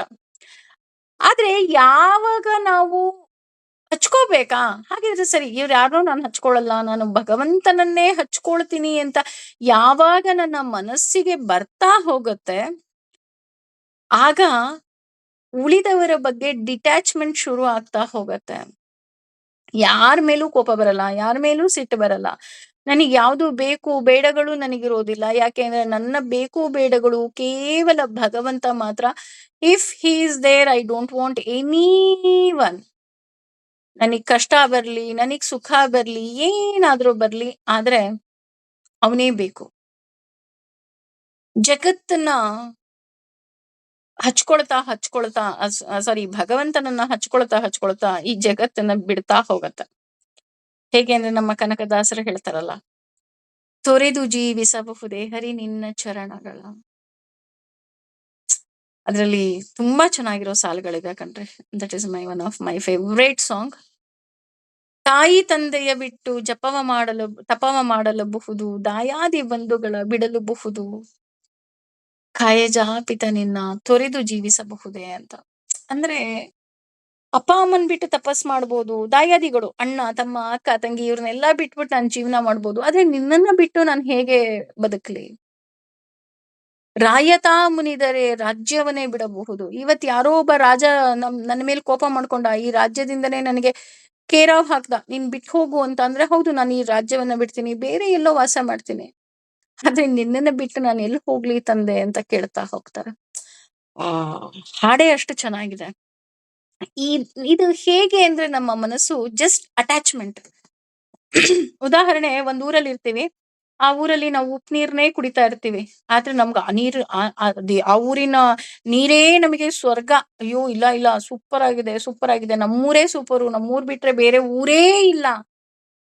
ಒಂದು ಪುಟ್ಟ ಹಳ್ಳಿಲಿ ಇರ್ತೀವಿ. ಅದೇ ಎಲ್ಲ ಆಗೋಗಿರುತ್ತೆ. ಆದ್ರೆ ಯಾವತ್ತೋ ಒಂದಿನ ಅಲ್ಲಿಂದ ಬಿಟ್ಟು ಮಕ್ಳು ಎಜುಕೇಶನ್ನಿಗೋ ಅಥವಾ ಡ್ಯೂಟಿಗೋ, ಕೆಲ್ಸದ ನಿಮಿತ್ತನೋ ಯಾವ್ದೋ ಬೇರೆ ಊರಿಗೆ ಬರ್ತೀವಿ. ಹೋಗ್ತಾ, ಹೋಗ್ತಾ, ಹೋಗ್ತಾ, ಹೋಗ್ತಾ ನಮಿಗ್ ಗೊತ್ತಾಗುತ್ತೆ, ಇಲ್ಲ ಈ ಊರು ತುಂಬಾ ಚೆನ್ನಾಗಿದೆ. ಈ ಊರ್ ನೀರು, ಅಲ್ಲಿ ನಾನ್ ಕುಡಿತಾ ಇದ್ದಿದ್ದು ಉಪ್ಪು ನೀರು, ಇಲ್ಲಿ ನಾನ್ ಸಿಹಿ ನೀರ್ ಕುಡಿತಾ ಇದ್ದೀನಿ. ಸೊ ದಿಸ್ ಈಸ್ ಬೆಸ್ಟ್ ಅಂತ ನನಗೆ ಗೊತ್ತಾಗ್ತಾ ಹೋಗುತ್ತೆ. ಆ ರೀತಿ ನನ್ನ ಮನಸ್ಸು ಏನಾಗ್ತಾ ಹೋಗುತ್ತೆ, ನಾನು ಯಾವ್ದಕ್ ಅಟ್ಯಾಚ್ ಆಗ್ತಾ ಹೋಗ್ತೀನಿ ಅದಕ್ಕೆ ಅಡ್ಜಸ್ಟ್ ಆಗ್ತಾ ಹೋಗುತ್ತೆ. ಮೊದಲು ಪಾರ್ಟಿ ಮಾಡಿದ್ರೇನೆ ಸೂಪರು, ನ್ಯೂ ಇಯರ್ ಸೆಲೆಬ್ರೇಷನ್ ಅನ್ಕೊಳ್ತಾ ಇದ್ದಿದ್ದು, ಈಗ ಮನಸ್ಸು ಇಲ್ಲ ನೀನು ನನ್ನ ಕತೆಗಳನ್ನ ಕೇಳಿದ್ರೆ ಅದೇ ಸೂಪರ್ ಅಂತ ಹೇಳ್ತಾ ಹೋಗುತ್ತೆ. ಅದಕ್ಕೆ ಇಲ್ಲಿ ಹೇಳ್ತಾ ಇರೋದು, ಯಾವಾಗ ನಾವು ಭಗವಂತನನ್ನ ಹಚ್ಕೊಳ್ತಾ ಹೋಗ್ತೀವಿ, ನಮ್ಮ ಮನಸ್ಸು ಯಾವಾಗ ನಮಗೆ ಅದು ತಿಳಿತಾ ಹೋಗುತ್ತೆ, ಆಗ ನಾವು ಈ ಸಂಸಾರದಿಂದ ಡಿಟ್ಯಾಚ್ಮೆಂಟ್ ಅನ್ನ ಹೊಂದುತ್ತಾ ಬರ್ತೀವಿ. ಇದು ಯಾವಾಗ ಸಾಧ್ಯ ಅಂದ್ರೆ ಜ್ಞಾನ ಬೇಕಿದಕ್ಕೆ. ಜ್ಞಾನ ಇದ್ದಾಗ ಭಕ್ತಿ ಬರ್ತಾ ಹೋಗುತ್ತೆ. ಭಕ್ತಿ ಇದ್ದಾಗ ನಾನು ಅವನುಗೆ ಸೇರಿದವಳು, ಅಂದ್ರೆ ನಾನು ನಿನ್ನವಳು ಅನ್ನೋ ಒಂದು ಜ್ಞಾನ ಬರ್ತಾ ಹೋಗುತ್ತೆ. ಆ ಜ್ಞಾನ ಹೆಚ್ಚಾಗ್ತಾ ಹೆಚ್ಚಾಗ್ತಾ ಹೆಚ್ಚಾಗ್ತಾ ಮೊದ್ಲು ಅವನು ನನ್ನವನು ಅನ್ನೋದು ಬರುತ್ತೆ.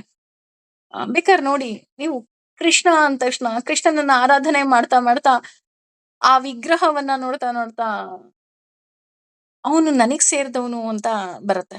ಸ್ವಲ್ಪ ಸೆಲ್ಫಿಶ್ನೆಸ್ ಬರುತ್ತೆ. ಅವನು ನನ್ನವನು.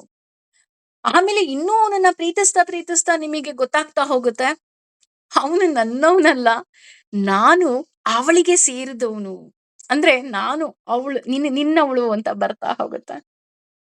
ಇನ್ನೂ ಪ್ರೀತಿಸ್ತಾ ಪ್ರೀತಿಸ್ತಾ ಬಿಡಲಾರದ ನಂಟು ನನ್ನ ಮತ್ತು ಕೃಷ್ಣನ ಮಧ್ಯೆ ಬರ್ತಾ ಹೋಗುತ್ತೆ. ಇಲ್ಲ, you are everything to me.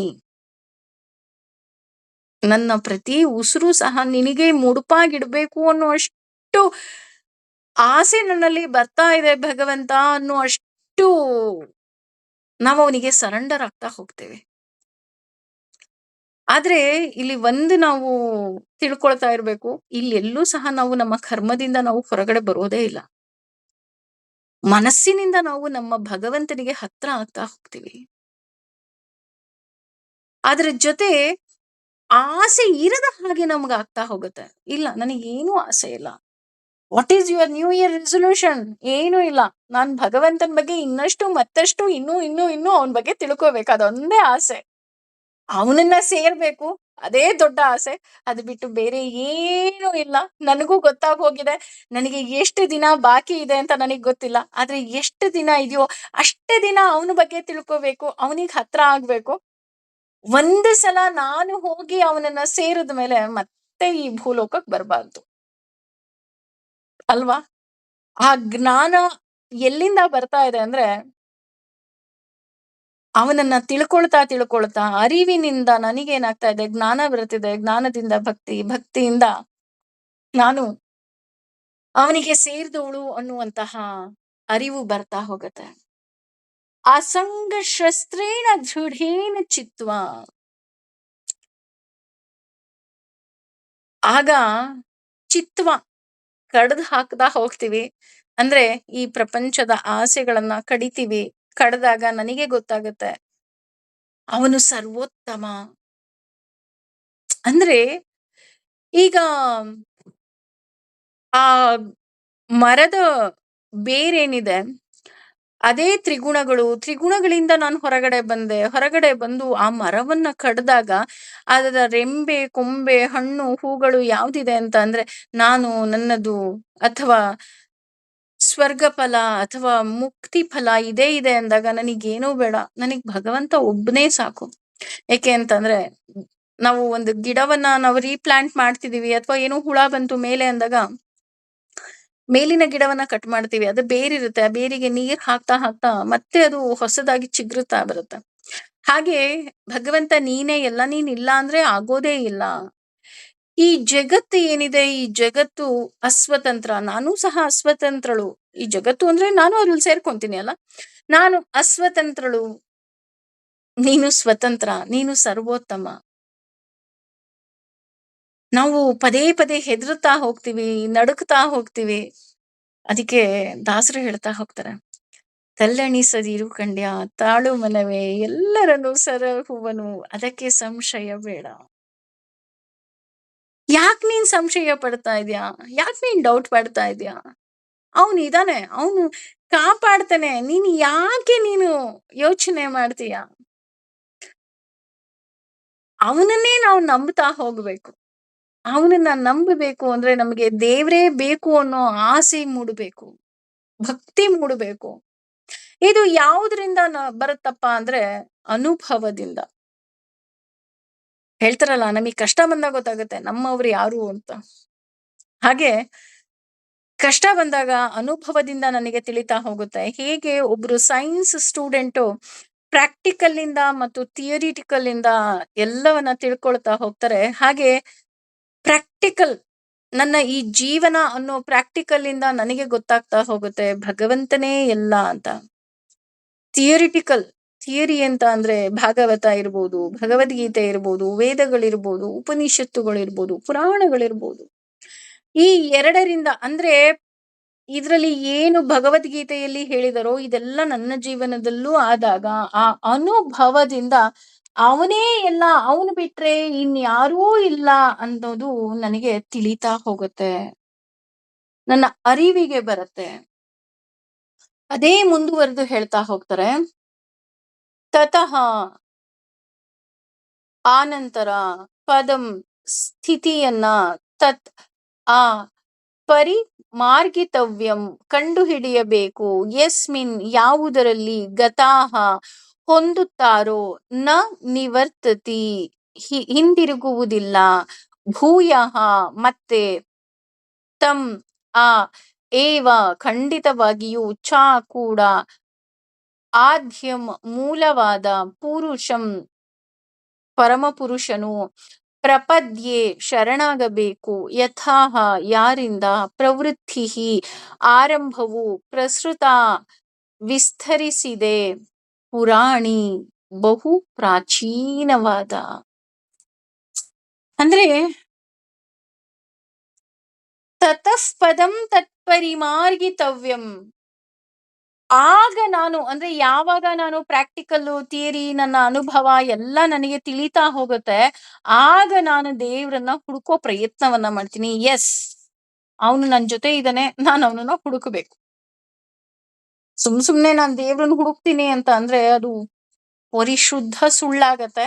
ಯಾವಾಗ ನನ್ನ ಅನುಭವಕ್ಕೆ ಬರುತ್ತೆ ಆಗ ನಾನು ದೇವ್ರನ್ನ ಹುಡುಕ್ತೀನಿ. ಎಸ್, ಅವನ ಬಗ್ಗೆ ತಿಳ್ಕೋಬೇಕು ಅಂತ ನನ್ನಲ್ಲಿ ಖಂಡಿತ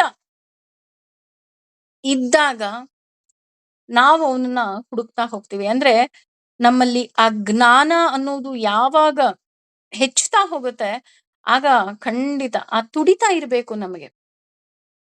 ಭಗವಂತ ಬೇಕು ಬೇಕು ಬೇಕು ಬೇಕು ಬೇಕು ಬೇಕು ಬೇಕು ಬೇಕು ಬೇಕು ಬೇಕು ಬೇಕು ಅವನು ಬೇಕು ಅನ್ನೋದು ಯಾವಾಗ ನಮ್ಮಲ್ಲಿ ಹೆಚ್ಚಾಗ್ತಾ ಹೋಗುತ್ತೆ, immediately we start searching him. ಯಾರನ್ನೋ ಹುಡುಕೋದಿಲ್ಲ, ಭಗವಂತನನ್ನ ಹುಡುಕೋದಿಕ್ಕೆ ಶುರು ಮಾಡ್ತೀವಿ. ಹೇಗೆ ವಿಭೂತಿ ರೂಪದಲ್ಲಿ ದಶ ದಿಕ್ಕುಗಳಲ್ಲಿ ಅರ್ಜುನನಿಗೆ ದಶ ದಿಕ್ಕುಗಳಲ್ಲೂ ಭಗವಂತ ಕಾಣಿಸ್ತಾ ಹೋಗ್ತಾನೆ, ನಮಗೂ ಸಹ ದಶ ದಿಕ್ಕುಗಳಲ್ಲಿ ಭಗವಂತ ಕಾಣೋದಿಕ್ಕೆ ಶುರು ಆಗೋಗ್ಬಿಡ್ತಾನೆ. ಪ್ರತಿಯೊಂದು ವಸ್ತುವಿನಲ್ಲಿ ಭಗವಂತ.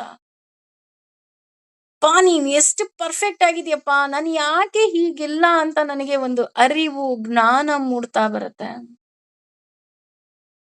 ಅವರಿಗೆ ಬೇಕಾದ ಹಾಗೆ ನಡೆದುಕೊಂಡ್ರೆ ನಾವು ಒಳ್ಳೆಯವರಾಗ್ತೀವಿ, ಇಲ್ಲ ಅಂದ್ರೆ ನಾವು ಕೆಟ್ಟವರಾಗ್ಬಿಡ್ತೀವಿ ಈ ಪ್ರಪಂಚದಲ್ಲಿ, ಅಲ್ವಾ? ಅದು ಮನೆ ಇರ್ಬೋದು, ಅಥವಾ ಸಂಘ ಸಂಸ್ಥೆ ಇರ್ಬೋದು, ಫ್ರೆಂಡ್ಸ್ ಇರ್ಬೋದು, ಯಾರೇ ಇರ್ಬೋದು. ನಾವು ಅವ್ರಿಗೆ ಇಷ್ಟ ಆಗೋ ಹಾಗೆ ನಡ್ಕೊಂಡ್ರೆ ಮಾತ್ರ ನಾವು ಒಳ್ಳೆಯವರು. ಅಪ್ಪಿತಪ್ಪಿ ಒಂದು ತಿರುಗಿ ಮಾತಾಡ್ಬಿಟ್ರೆ ನಾವು ಕೆಟ್ಟವರಾಗಿ ಹೋಗ್ಬಿಡ್ತೀವಿ. ಎಷ್ಟು ಕೆಟ್ಟವರಾಗಿ ಹೋಗ್ತೀವಿ ಅಂದ್ರೆ, ನೀವು ಬಹುಶಃ 50 ವರ್ಷ ನೀವು ಒಳ್ಳೆ ಸೊಸೆಯಾಗಿರಿ, ಒಂದೇ ಒಂದು ದಿನ ನೀವೇನಾದ್ರೂ ಮಾತಾಡಿದ್ರಿ ಅಂದ್ರೆ ನೀವು ಕೆಟ್ಟ ಸೊಸೆ ಆಗೋಗ್ಬಿಡ್ತೀರಾ. ಅಥವಾ 20 ವರ್ಷ ನೀವು ಒಳ್ಳೆ ಮಗಳಾಗಿರಿ, ಕೊನೆ ಸಮಯದಲ್ಲಿ ನಿಮ್ಮ ಅಪ್ಪ ಅಮ್ಮನಿಗೆ ಏನೋ ಮಾತಾಡ್ಬಿಟ್ರಿ, ಒಂದೇ ಒಂದು ಪದ ಮಾತಾಡಿದ್ರಿ, ನೀವು ಕೆಟ್ಟ ಮಗಳು. ಇಡೀ 20 ವರ್ಷ ಎಲ್ಲ ನೀರಿನಲ್ಲಿ ಹುಣಸೆ ಹಣ್ಣು ಕದ್ರಿದ ಹಾಗೆ, ಅಲ್ವಾ? ನಾವು ಒಳ್ಳೆಯವರಾಗೋದಕ್ಕೆ ಸಾಧ್ಯನಾ? ಇಲ್ಲ. ಬೇಕಾದ್ರೆ ಒಂದು ಸಂಸ್ಥೆಯನ್ನ ನೀವು ಬೇಕಾದ್ರೆ 10 ವರ್ಷ ನಡ್ಸ್ಕೊಂಡು ಹೋಗಿ. ಯಾವತ್ತೋ ಏನೋ ನೀವು ಇಲ್ಲ ಇದು ತಪ್ಪು ಅಂತ ಅಂದ್ರ ಮುಗೀತು. ನೀವ್ ಆಗ್ಲೇ ನೀವು ಕೆಟ್ಟವರಾಗೋಗ್ಬಿಡ್ತೀರ. ಅಂದ್ರೆ ನಮ್ಮಿಂದ ಯಾವಾಗ ಯಾರಿಗೆ ಉಪಯೋಗ ಇದೆ ಅಂತ ಗೊತ್ತಾಗುತ್ತೆ, ನಮ್ಮನ್ನ ಉಪಯೋಗಿಸ್ಕೊಳ್ತಾರೆ ವಿನಃ ನಮಗೆ ಏನು ಬೇಕು ಅಂತ ಯಾರೂ ಸಹ ಅರ್ಥ ಮಾಡ್ಕೊಳ್ಳುವಂತಹ ಜನ ಇರೋದಿಲ್ಲ. It is true. ಇದನ್ನ ನಾವು ಅರ್ಥ ಮಾಡ್ಕೊಳ್ಳೇಬೇಕು. ಅದಕ್ಕೆ ಇಲ್ಲಿ ಹೇಳ್ತಾ ಇದ್ದಾರೆ, ತತ್ಪರಂ, ನೀನು ದೇವರಲ್ಲಿ ಅಂದ್ರೆ ಈ ಬೇಕು ಇರ್ಬೋದು ಅಥವಾ ನಾನು ಹೇಗಿದ್ದೀನಿ ಅಂತ ನೀನು ಭಗವಂತನಿಗೆ ಹೇಳ್ತಾ ಹೋಗು. ನೀನು ಆದ್ರೆ ನೀನು ದೇವ್ರಲ್ಲ. ನನ್ನಲ್ಲಿ ಭಗವಂತ ಇದ್ದಾನೆ, ಹಾಗಂತ ನಾನೇ ಭಗವಂತ ಅಲ್ಲ. ಅವನು ಸರ್ವೋತ್ತಮ. ಅವನ ಒಂದು ಅಂಶ, ಒಂದು ಬೆಳಕಿನ ಕಿಡಿ ಇರೋದ್ರಿಂದ ನಾನು ಮಾತಾಡ್ತಿದ್ದೀನಿ, ಓಡಾಡ್ತಿದ್ದೀನಿ, ನಲಿತಾ ಇದ್ದೀನಿ, ಕುಣಿತಾ ಇದ್ದೀನಿ, ಎಲ್ಲಾ ಮಾಡ್ತಾ ಇದ್ದೀನಿ. ಆದರೆ ನಾನು ಭಗವಂತನಲ್ಲ.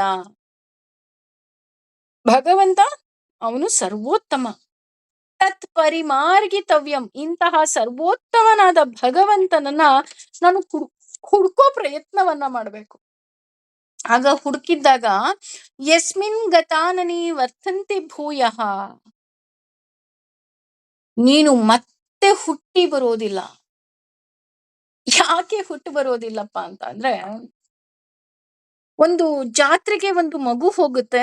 ಒಂದು ಮಗು ಜಾತ್ರೆಗೆ ಹೋದಾಗ ಆ ಜಾತ್ರೆಯ ರಂಗು ರಂಗಿನಲ್ಲಿ ಅಥವಾ ಎಷ್ಟೊಂದು ಶಾಪಿಂಗ್ ಎಲ್ಲ ಇರುತ್ತೆ ಅಲ್ಲ, ಆ ಬಣ್ಣ ಬಣ್ಣಗಳ ನಡುವೆ, ಬೇಕು ಬೇಡಗಳ ನಡುವೆ ಜಾತ್ರೆಯಲ್ಲಿ ಮಗು ಕಳೆದೋಗ್ಬಿಡುತ್ತೆ. ಅಮ್ಮ ಇನ್ನೆಲ್ಲೋ ದಾರಿಲಿ ಹೋಗ್ತಾ ಇರುತ್ತೆ. ಆದ್ರೆ ಮಗು ಅಮ್ಮನ ಕೈ ಬಿಟ್ಟು ಏನೋ ಆಸೆ ಅಂತ ಇನ್ಯಾವುದೋ ಅಂಗಡಿನಲ್ಲಿ ನಿಂತ್ಕೊಂಡ್ಬಿಡುತ್ತೆ. ಅಥವಾ ಆ ನೂಕು ನುಗ್ಗಲು ಸಾವಿರಾರು ಜನ ಗೊತ್ತಿಲ್ಲ, ಮಗು ಕಳೆದು ಹೋಯ್ತು. ಅದೇ ತರ ನಾವು ಅಷ್ಟೇ ಈ ಪ್ರಪಂಚಕ್ಕೆ ಬಂದಿದೀವಿ. ಈ ಪ್ರಪಂಚಕ್ಕೆ ಬಂದಾಗ ಇಲ್ಲಿ ಬೇಕು ಬೇಕು ಬೇಕು, ಮನೆ ಬೇಕು, ಗಾಡಿ ಬೇಕು, ಗಂಡ ಬೇಕು, ಮಕ್ಳು ಬೇಕು, ಇನ್ನೊಂದ್ ಬೇಕು, ಮತ್ತೊಂದ್ ಬೇಕು. ಭಗವಂತನ ಕೈನ ಬಿಟ್ಬಿಟ್ವಿ, ಗೊತ್ತಾಗ್ಲಿಲ್ಲ. ಹುಟ್ಟದಾಗಿತ್ತು, ಅಯ್ಯೋ ಇಲ್ಲ ಭಗವಂತನೇ ಎಲ್ಲ ಅನ್ನೋ ಜ್ಞಾನ ಇತ್ತು. ಆದ್ರೆ ಈ ಜಾತ್ರೆಗೆ ಬಂದ ಮೇಲೆ, ಈ ಭೂಮಿಗೆ ಬಂದ್ಮೇಲೆ ನಾನು ಮರ್ತು ಬಿಟ್ಟೆ ಭಗವಂತ. ಆದ್ರೆ ಜಾತ್ರೆ ಮುಗಿಯುವುದರ ಒಳಗೆ ಆ ಮಗು ಅಮ್ಮನನ್ನ ಹುಡುಕುತ್ತೆ. ಹೇಗ್ ಹುಡುಕುತ್ತೆ? ಜೋರಾಗಿ ಅಳೋದಿಕ್ ಶುರು ಮಾಡತ್ತೆ. ನಂಗೆ ಅಮ್ಮ ಬೇಕು, ಅಮ್ಮ ಬೇಕು, ನನ್ನಮ್ಮ ನನ್ನಮ್ಮ ನನ್ನಮ್ಮ ನನ್ನಮ್ಮ. ಏನ್ ಮಾಡ್ತಾರೆ, ಯಾರೋ ಒಬ್ರು, ಯಾರಪ್ಪ ನಿಮ್ಮಮ್ಮ? ಅಯ್ಯೋ ನಂಗೆ ಗೊತ್ತಿಲ್ಲ, ನಾನ್ ಕಳ್ದೋಗ್ಬಿಟ್ಟಿದೀನಿ, ನನ್ಗೆ ಯಾರು ಇಲ್ಲ, ನಾನು ಅಮ್ಮನ ಜೊತೆ ಬಂದಿದ್ದೆ, ನಂಗೀಗ ಅಮ್ಮನೇ ಬೇಕು. ಹೌದಾ ಬಾಪ ಅಂತ ಅವ್ರ ಏನ್ ಮಾಡ್ತಾರೆ, ಕರ್ಕೊಂಡ್ ಹೋಗಿ ಅಲ್ಲೆಲ್ಲೋ ಮೈಕ್ ಇರುತ್ತೆ, ಮೈಕಲ್ಲಿ ಅನೌನ್ಸ್ ಮಾಡಿಸ್ತಾರೆ, ನಮ್ಗೆ ಇಲ್ಲೊಂದ್ ಮಗು ಸಿಕ್ಕಿದೆ, ಮಗು ನಿನ್ ಹೆಸರೇನಪ್ಪ? XYZ. ಎಸ್, ಇಲ್ಲಿ ನೋಡಿ XYZ ಅನ್ನೋ ಮಗು, ಗಂಡ್ ಮಗು ಸಿಕ್ಕಿದೆ ಅಥವಾ ಹೆಣ್ ಮಗು ಸಿಕ್ಕಿದೆ, ಇದ್ ಇಂತ ಕಲರ್ ಬಟ್ಟೆ ಹಾಕೊಂಡಿದೆ, ಇದ್ರ ಅಮ್ಮ ಇವ್ರಂತೆ, ದಯವಿಟ್ಟು ಇಂತ ಊರಂತೆ, ಯಾರು ಇದ್ರೆ ಬಂದ ಮಗುನ ಕರ್ಕೊಂಡ್ ಹೋಗಿ ಅಂತ ಜೋರಾಗಿ ಅನೌನ್ಸ್ ಮಾಡ್ತಾರೆ. ಅಮ್ಮ ಓಡ್ ಹೋಗಿ ಎಲ್ಲಿದ್ರು, ಏನೇ ಶಾಪಿಂಗ್ ಮಾಡ್ತಾ ಇದ್ರು, ಓಡ್ ಹೋಗಿ ಆ ಮೈಕ್ ಎಲ್ಲ ಅನೌನ್ಸ್ ಮಾಡ್ತಾ ಇರ್ತಾರೆ, ಹುಡುಕಿ ಆ ಮಗುನ ಜೋರಾಗಿ ಗಟ್ಟಿಗೆ ತಬ್ಕೊಂಡು ಏನ್ ಮಾಡ್ತಾಳೆ, ತನ್ನ ಮನೆಗೆ ಕರ್ಕೊಂಡು ಹೋಗ್ತಾಳೆ. ಬೇರೆಯವ್ರ ಮನೆಗೆ ಕರ್ಕೊಂಡು ಹೋಗ್ತಾಳ? ಇಲ್ಲ. ಹಾಗೇನೆ ಈ ಬದುಕು ಅನ್ನೋ ಜಾತ್ರೆಗೆ ನಾನು ಬಂದಿದ್ದೀನಿ ಅಂದ್ರೆ ಅದು ಯಾವಾಗ ಹುಡುಕುತ್ತೆ? ಜಾತ್ರೆ ಮುಗಿಯೋದ್ರೊಳಗಡೆ ಹುಡುಕುತ್ತೆ, ಕತ್ಲಾಗೋದ್ರೊಳಗಡೆ ಅಮ್ಮನನ್ನ ಹುಡುಕುತ್ತೆ ಆ ಮಗು. ನೋಡಿ, ಆ ಮಗುಗ್ ಬುದ್ಧಿ ಇಲ್ಲ. ಬುದ್ಧಿ ಇಲ್ಲದೆ ಇರೋ ಮಗು ತನ್ನ ಅಮ್ಮನನ್ನ ಹುಡುಕುತ್ತೆ. ಯಾಕೆ ಅಂತ ಅಂದ್ರೆ, ಈ ಜಾತ್ರೆ ಮುಗಿದು ಹೋದ್ರೆ, ಬೆಳಗ್ಗೆ ಏನೋ ರಂಗಾಗಿದೆ ಜಾತ್ರೆ, ರಾತ್ರಿ ಜಾತ್ರೆ ಮುಗಿದು ಹೋಯ್ತು ಅಂದ ತಕ್ಷಣ ಎಲ್ಲರೂ ಅವ್ರವ್ರ ಅಂಗಡಿಯನ್ನ ಪ್ಯಾಕ್ ಮಾಡ್ಕೊಂತಾರೆ, ವಾಪಸ್ ತಗೊಂಡ್ ಹೋಗಿ ಆ ಜಾಗ ಏನಾಗುತ್ತೆ, ಖಾಲಿ ಆಗತ್ತೆ. ಅಲ್ಲಿ ಮಗು ಒಂಟಿಯಾಗಿ ನಿಲ್ಲತ್ತೆ. ಹಾಗೇನೆ ಜಾತ್ರೆ ಮುಗಿಯೋದ್ರೊಳಗಡೆ ಅಮ್ಮನನ್ನ ಹೇಗೆ ಮಗು ಹುಡುಕತ್ತೆ, ಅದೇ ತರ ಮರಣ ಅನ್ನೋದು ಸಹ ಜಾತ್ರೆ ಇದ್ದ ಹಾಗೆ. ಆ ಜಾತ್ರೆ ಮುಗಿಯೋದ್ರೊಳಗಡೆ ಅಂದ್ರೆ ನಾನು ಮರಣವನ್ನ ಹೊಂದೋದಕ್ಕಿಂತ ಮುಂಚೆನೆ ನಾನು ನನ್ನ ಭಗವಂತನನ್ನು ಹುಡುಕ್ಬಿಡ್ಬೇಕು. ಅದೇ ನನ್ನ ಗುರಿಯಾಗಿರ್ಬೇಕು. That is my aim. ನಿನ್ನ ಗುರಿ ಏನು? 2026 ವಾಟ್ ಈಸ್ ಯುವರ್ ರೆಸೊಲ್ಯೂಷನ್? ನನಗ್ ಗೊತ್ತಿಲ್ಲ ಯಾವಾಗ ನನ್ನ ಸಾವು ಬರುತ್ತೆ ಅಂತ. ಆದ್ರೆ ನಾನು ಸಾವು ಬರೋದಕ್ಕಿಂತ ಮುಂಚೆ ನಾನು ನನ್ನ ಭಗವಂತನನ್ನ ಹುಡುಕಬೇಕು. ಸಾವು ಬರೋದಕ್ಕಿಂತ ಮುಂಚೆ, ಜಾತ್ರೆ ಮುಗಿಯೋದಕ್ಕಿಂತ ಮುಂಚೆ ಹುಡುಕಿದ ಹಾಗೆ, ನಾನು ಮರಣ ಬರೋದಕ್ಕಿಂತ ಮುಂಚೆ ನಾನು ನನ್ನ ಭಗವಂತನನ್ನ ಹುಡುಕಬೇಕು. ವರ್ತಂತಿ ಭೂಯಃ, ದೇವ್ರನ್ನ ನೋಡಬೇಕು. ಅದೇ ನನ್ನ ಮಾರ್ಗ, ಇನ್ಯಾವುದು ಮಾರ್ಗ ಅಲ್ಲ. ನೀನ್ ಬೆಂಗಳೂರಿಗೆ ಹೋಗ್ತೀಯಾ, ನೀನ್ ಮೈಸೂರಿಗೆ ಹೋಗ್ತೀಯಾ, ನೀನ್ ತುಮಕೂರ್ಗೆ ಹೋಗ್ತೀಯಾ, ಎಲ್ಲಿ ಹೋಗ್ತೀಯಾ, ಇನ್ನೊಂದ್ ಕಡೆ ಹೋಗ್ತೀಯಾ, ಮತ್ತೊಂದ್, ನಾನು ಎಲ್ಲೂ ಹೋಗಲ್ಲ. ನಾನು ಧರ್ಮ ಮಾರ್ಗದಲ್ಲಿ ಹೋಗ್ತೀನಿ. ಧರ್ಮ ಮಾರ್ಗದಲ್ಲಿ ಹೋದಾಗ ಮಾತ್ರ ನಾನು ದೇವ್ರನ್ನ ನೋಡಬೇಕು. ಅವನೇ ಎಲ್ಲ, ಅವನ್ ಬಿಟ್ಟು ನನಗ್ ಯಾರು ಬೇಡ. ಈ ಭೂಮಿಗೆ ಬಂದ್ಬಿಟ್ಟಿದೀನಿ. 4 ವರ್ಣಗಳಿದೆ, ಆಶ್ರಮಗಳಿದೆ. ನನ್ನ ವರ್ಣಾಶ್ರಮಕ್ಕೆ ಯಾವ್ದು ಈ ಮ್ಯಾಚ್ ಮಾಡ್ತಾರಲ್ಲ, ಆತರ ಮ್ಯಾಚ್ ಮಾಡಿ ನನ್ ಕರ್ತವ್ಯ ಏನು, ನಾನು ನನ್ ಕರ್ತವ್ಯ ಮಾಡ್ತೀನಿ. ಸರ್ವಂ ಶ್ರೀಕೃಷ್ಣ ಅರ್ಪಣಮಸ್ತು. ಭಗವಂತ ನನಗೇನೂ ಬೇಡ, ನನಗೆ ಇದ್ರ ಫಲನೇ ಬೇಡ, ನನಗೆ ಸ್ವರ್ಗ ಫಲ ಬೇಡ. ಯಾರು ಹೇಳಿದ್ದು ನನಗ್ ಸ್ವರ್ಗ ಬೇಕು ಅಂತ? ಸ್ವರ್ಗನೂ ಬೇಡ, ನರಕನೂ ಬೇಡ, ಏನೂ ಬೇಡ. ನನಗ್ ನೀನ್ ಕರ್ಕೊಂಡು ಹೋಗು, ನನಗ್ ಮೋಕ್ಷ ಬೇಕು. That is my aim. ಬೇರೆ ಏನು ಏಮ್ ಆಗಿರ್ಬಾರ್ದು.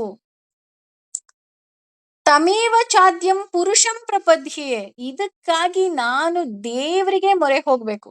ಈಗ ಹೇಗೆ ಪ್ರೇಯಸಿ ಒಂದು ವಯಸ್ಸಿನಲ್ಲಿ, ಇಲ್ಲ ನೀನೇ ನನ್ನನ್ ಮದ್ವೆ ಆಗ್ಬೇಕು, ನೀನ್ ಮದ್ವೆ ಆಗ್ಲಿಲ್ಲ ಅಂದ್ರೆ ನೋಡು ನಾನು ಸತ್ತು ಹೋಗ್ಬಿಡ್ತೀನಿ ಅಷ್ಟೇ, ನೀನೇ ಮದ್ವೆ ಆಗ್ಬೇಕು ಅಂತ ಎಷ್ಟು ಪ್ರೀತಿಯಿಂದ ಅವಳು ಹೇಳ್ತಾಳೆ ಅಲ್ವಾ?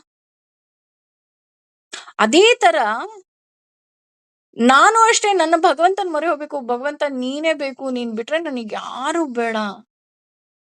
ಅಷ್ಟೇ ಅಲ್ಲ, ನೋಡು ನಾನ್ ನಿನ್ನನ್ ಸೇರ್ಬೇಕು, ನೀನೇ ನನಗ್ ಮಾರ್ಗವನ್ನ ತೋರ್ಸು. ನೀನ್ ಮಾರ್ಗ ತೋರಿಸ್ಲಿಲ್ಲ ಅಂದ್ರೆ ನಾನ್ ಹೇಗೆ ನಿನ್ನನ್ ಬಂದು ಸೇರೋದಿಕ್ಕೆ ಸಾಧ್ಯ?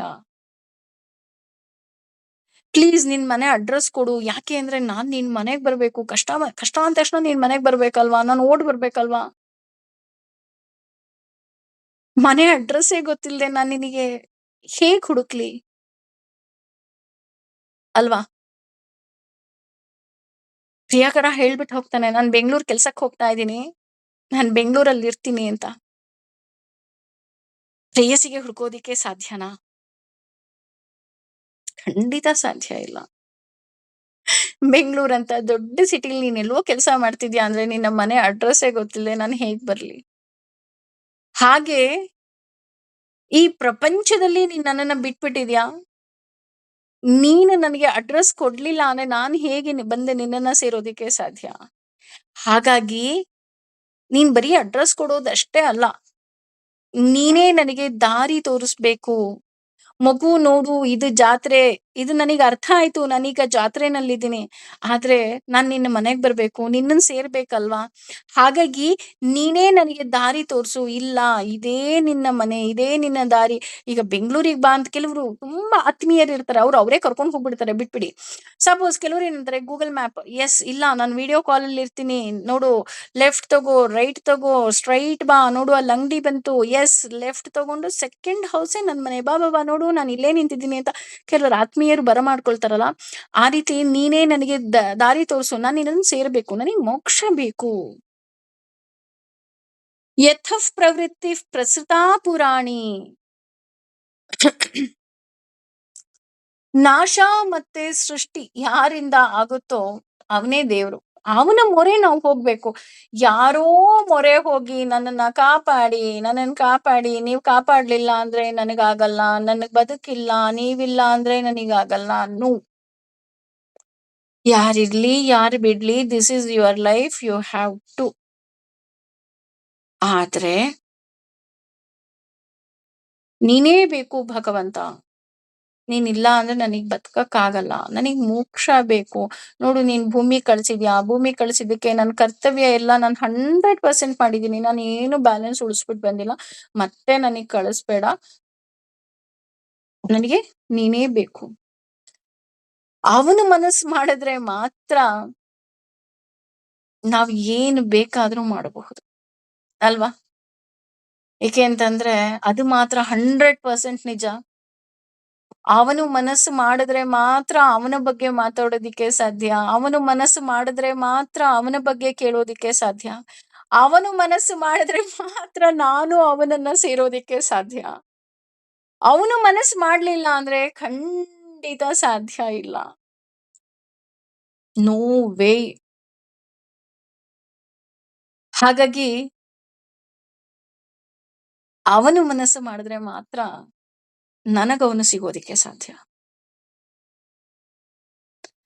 ಇದು ನನ್ನ ಮನಸ್ಸಿಗೆ ನಾನು ಅವಾಗವಾಗ ಹೇಳ್ಬೇಕು. ನೋಡು ಭಗವಂತ, ಈ ರೀತಿ ಎಲ್ಲ ಇದೆ. ಹಂಗಾಗಿ ನೀನೇ ನನಗೆ ಬೇಕು. ಯಾಕೆಂದ್ರೆ ನೀನ್ ಮನಸ್ಸು ಮಾಡಿದ್ರೆ ಮಾತ್ರ ಆಗೋದು. ಹಾಗಾಗಿ ಪ್ರಸೃತಾ ಪುರಾಣಿ, ಸೃಷ್ಟಿ, ಸ್ಥಿತಿ, ಸಂಹಾರ, ಈ ನಾಶ, ಈ ಹುಟ್ಟು, ಈ ಸಾವು, ಜ್ಞಾನ, ಅಜ್ಞಾನ, ಬಂಧ, ಮೋಕ್ಷ ಎಲ್ಲವುದೂ ಸಹ ಭಗವಂತ ನಿನ್ನಿಂದ. ನೀನ್ ಬಿಟ್ರೆ ಎಲ್ಲವೂ ನೀನೇ ಮಾಡ್ತಾ ಇದೀಯ. ನನಗೆ ಗುಣಗಳನ್ನು ನೀನೇ ಕೊಟ್ಟಿದ್ಯಾ. ಈ ಗುಣಗಳಿಂದ ದೂರ ಬರ್ಬೇಕು ಅನ್ನೋ ಮಾರ್ಗವನ್ನು ನೀನೇ ಕೊಡು, ಗಮನವನ್ನು ನೀನೇ ಕೊಡು, ಆ ಪ್ರೀತಿಯನ್ನ ನೀನೇ ಕೊಡು. ನೀನು ನಡೆಸಿದ ಹಾಗೆ ನಡೆಯುವ ಮಗು ನಾನು. ನನ್ ಮಗು, ನನಗ್ ನಡೆಯಕ್ಕೂ ಬರೋದಿಲ್ಲ. ನೀನ್ ಕೈ ಹಿಡಿದು ನಡ್ಸು, ಆದ್ರೆ ನಾನ್ ನಡಿತೀನಿ. ಅದು ಯಾವ ಮಾರ್ಗನೇ ಆಗ್ಲಿ, ಹೂವಿಂದಾರು ಆಗ್ಲಿ, ಮುಳ್ಳಿಂದಾರು ಆಗ್ಲಿ, ಕಲ್ಲಿಂದಾದ್ರೂ ಆಗ್ಲಿ, ನನಗ್ ಗೊತ್ತಿಲ್ಲ. I am ready to walk. ನೀನ್ ಕೈ ಹಿಡಿದು ನಡೆಸ್ತೀಯ ನನ್ನನ್ನ. ಹಾಗೆ ನಡೆಯೋದ್ರಿಂದ ನಾನು ನಿನ್ನನ್ನ ಸೇರ್ಬೋದಾ? ಖಂಡಿತ ನಾನು ಸೇರ್ತೀನಿ. ಯಾಕೆ ಅಂದ್ರೆ ನೀನ್ ಮನಸ್ಸು ಮಾಡ್ಬೇಕು. ನೀನ್ ಮನಸ್ಸು ಮಾಡಿದ್ರೆ ಮಾತ್ರ ನಾನು. ನೀನ್ ಮನಸ್ಸು ಮಾಡ್ಲಿಲ್ಲ ಅಂದ್ರೆ ಖಂಡಿತ ಏನೂ ಇಲ್ಲ. ಇದು ಯಾವಾಗ ನನ್ನ ಅರಿವಿಗೆ ಬರ್ತಾ ಹೋಗುತ್ತೆ, ನಾನು ಕಂಪ್ಲೀಟ್ ಸರೆಂಡರ್ ಆಗ್ತಾ ಹೋಗ್ತೀನಿ. ಈ ಜಗತ್ತಿನಿಂದ ನಾನು ಡಿಟ್ಯಾಚ್ಮೆಂಟ್ ಅನ್ನ ಹೊಂದುತ್ತಾ ಹೋಗ್ತೀನಿ. ಎಸ್, ಈ ಜಗತ್ತು ಏನಿದೆ, it is just like trip. ನನಗ್ ಬೇಡ, ನಾನ್ ಮನೆಗೆ ಹೋಗ್ಲೇಬೇಕು. ಇವತ್ತಲ್ಲ ನಾಳೆ ನನ್ ಮನೆಗೆ ಹೋಗ್ಬೇಕು, ನಾನು ಹೋಗ್ತೀನಿ. ಆದ್ರೆ ಅದು ಸಹ ನೀನ್ ಮನಸ್ಸು ಮಾಡ್ಬೇಕು, ನನ್ನನ್ನ ಕರ್ಕೊಂಡು ಹೋಗು. ಕೆಲವೊಂದ್ಸಲ ಮಕ್ಳು ಸ್ಕೂಲಿಗೆ ಹೋಗ್ಬೇಕಾದ್ರೆ ಹಠ ಮಾಡ್ತಾರೆ. ಎಲ್ರೂ ಸಹ ಇದನ್ನ ಅನುಭವಿಸಿರ್ತೀರ ಅಂತ ನಾನು ಅನ್ಕೊಳ್ತೀನಿ. ಅಮ್ಮ, ನೀನ್ ಹೇಳ್ದಂಗ್ ಕೇಳ್ತೀನಿ ಅಮ್ಮ, ಪ್ಲೀಸ್ ನನ್ನನ್ನು ಕಳಿಸ್ಬೇಡ ಆಯ್ತಾ. ನೀನು ಮಲ್ಕೊ ಅಂದ್ರೆ ನಾನು ಮಲ್ಕೊಂತೀನಿ, ನೀನ್ ಊಟ ಮಾಡು ಅಂದ್ರೆ ನಾನು ಊಟ ಮಾಡ್ತೀನಿ, ನಾನು ಊಟ ಮಾಡಕ್ಕೂ ಹಠ ಮಾಡಲ್ಲ ಅಮ್ಮ. ಎಷ್ಟು ಪರಿಪರಿಯಾಗಿ ಬೇಳ್ಕೊಳ್ತಾವಲ್ವಾ ಮಕ್ಳು. ಅಮ್ಮ ಪ್ಲೀಸ್ ಅಮ್ಮ, ಇವತ್ತೊಂದಿನ ಆಯ್ತಾ. ಸೊ ನಾವು ಭಗವಂತನ್ಗೆ ಹಂಗೆ ಹಠ ಮಾಡ್ಬೇಕು. ಪ್ಲೀಸ್ ನನಗೂ ಮೋಕ್ಷ ಕೊಟ್ಬಿಡು, ನೀನ್ ಹೆಂಗ್ ಹೇಳ್ತೀಯೋ ಹಂಗ್ ಕೇಳ್ಕೊಂಡು ನಿನ್ ಜೊತೆ ಇರ್ತೀನಿ. ಬಿಕಾಸ್ ನೀನ್ ಇಲ್ಲ ಅಂದ್ರೆ ನನ್ ಕೈಲಿ ಇರೋದಿಕ್ ಆಗೋದಿಲ್ಲ. ಮತ್ತೆ ಇಲ್ಲಿ ಮಾತ್ರ ನನ್ನನ್ನ ಕಳಿಸ್ಬೇಡಪ್ಪ. ಇಲ್ಲಿ ಕಳಿಸಿದ್ರೆ ನಾನು ಸುಮ್ನೆ ಇರೋಲ್ಲ. ಹೇಳ್ತಾರಲ್ಲ, ದಾಸರೇ ಹೇಳ್ತಾರೆ, ಹುಟ್ಟಿಸಲೇ ಬೇಡ ಎನ್ನ, ಹುಟ್ಟಿಸಿದಕ್ಕೆ ಕಾಪಾಡು ಎನ್ನ, ಇಷ್ಟು ಮಾತ್ರ ಬೇಡಿಕೊಂಬೆ ಶ್ರೀಕೃಷ್ಣನೇ. ಭಗವಂತ, ನೀನ್ ಹುಟ್ಟಿಸ್ಬಾರ್ದಾಗಿತ್ತು, ನೀನ್ ಹುಟ್ಟಿಸ್ಬಿಟ್ಟಿದ್ಯಾ. ಒಂದ್ಸಲ ನೀನ್ ಕರ್ಕೊಂಡ್ಮೇಲೆ ನಾನು ನಿನ್ ಕಾಲ್ ಹಿಡ್ಕೊಂಡ್ಬಿಡ್ತೀನಿ. ನಾನ್ ಮಾತ್ರ ಈ ಭೂಮಿ ಮೇಲೆ ಬರೋದಿಲ್ಲ. ಎಸ್, ನಾವು ಹಾಗೆಲ್ಲ ಹಠ ಮಾಡೋಣ. ಆದ್ರೆ ಆ ಹಠ ಮಾಡೋದಕ್ಕಿಂತ ಮುಂಚೆ, ಜಾತ್ರೆ ಮುಗಿಯೋದಕ್ಕಿಂತ ಮುಂಚೆ, ಮಗು ಕಳೆದು ಹೋಗಿದ್ದು ಹೇಗೆ ಅಮ್ಮನನ್ನ ಹುಡುಕುತ್ತೋ ಅದೇ ತರ ಮರಣ ಬರೋದಕ್ಕಿಂತ ಮುಂಚೆ ಭಗವಂತನನ್ನ ಹುಡ್ಕೋಣ, ಭಗವಂತನ ಬಗ್ಗೆ ತಿಳ್ಕೊಳ್ಳೋಣ. ಭಗವಂತನೇ ಎಲ್ಲ ಅನ್ನೋ ಅರಿವು ಮಾತ್ರ ನಮಗೆ 100% ಬಂದಿದೆ. ಅದ್ರಲ್ಲಿ ಏನು ಡೌಟೇ ಇಲ್ಲ. ಅನ್ಡೌಟ್ ಅಂತ ನಮ್ಗೇನು ಡೌಟ್ ಇಲ್ಲ ಕಣ್ರಿ, ಅವನೇ ಎಲ್ಲ. ಸೊ ಹರಿ ಸರ್ವೋತ್ತಮನಾದ ಭಗವಂತ, ನೀನೇ ನಮಗೆ ದಾರಿ ತೋರಿಸು. You are everything to us. ನೀನೇ ಎಲ್ಲ. ನೀನ್ ಬಿಟ್ರೆ ಏನೂ ಅಲ್ಲ, ಏನೂ ಇಲ್ಲ ಕೂಡ. ನೀನೇ ಎಲ್ಲ. ಹಾಗಾಗಿ ದಾರಿ ತೋರ್ಸು ಅಂತ ಕೇಳ್ತಾ, ಸರ್ವಂ ಶ್ರೀ ಕೃಷ್ಣಾರ್ಪಣಮಸ್ತು. ಸರ್ವೇ ಜನ ಸುಖಿನೋ ಭವಂತು, ಸಮಸ್ತ ಸನ್ಮಂಗಲಾನಿ ಭವಂತು. ಭಗವಂತ ಕೈ ಹಿಡಿದು ಕಾಪಾಡಿ ಆ ಮೋಕ್ಷದ ದಾರಿಯನ್ನ ನಮಗೆ ತೋರ್ಸು ಅಂತ ಅವನಿಗೆ ಮೊರೆ ಹೋಗೋಣ. ಐ ಹೋಪ್ ಎಂಜಾಯ್ ಮಾಡ್ತಾ ಇದ್ದೀರಾ ಅಂತ ಅನ್ಕೊಳ್ತೀನಿ. Thank you.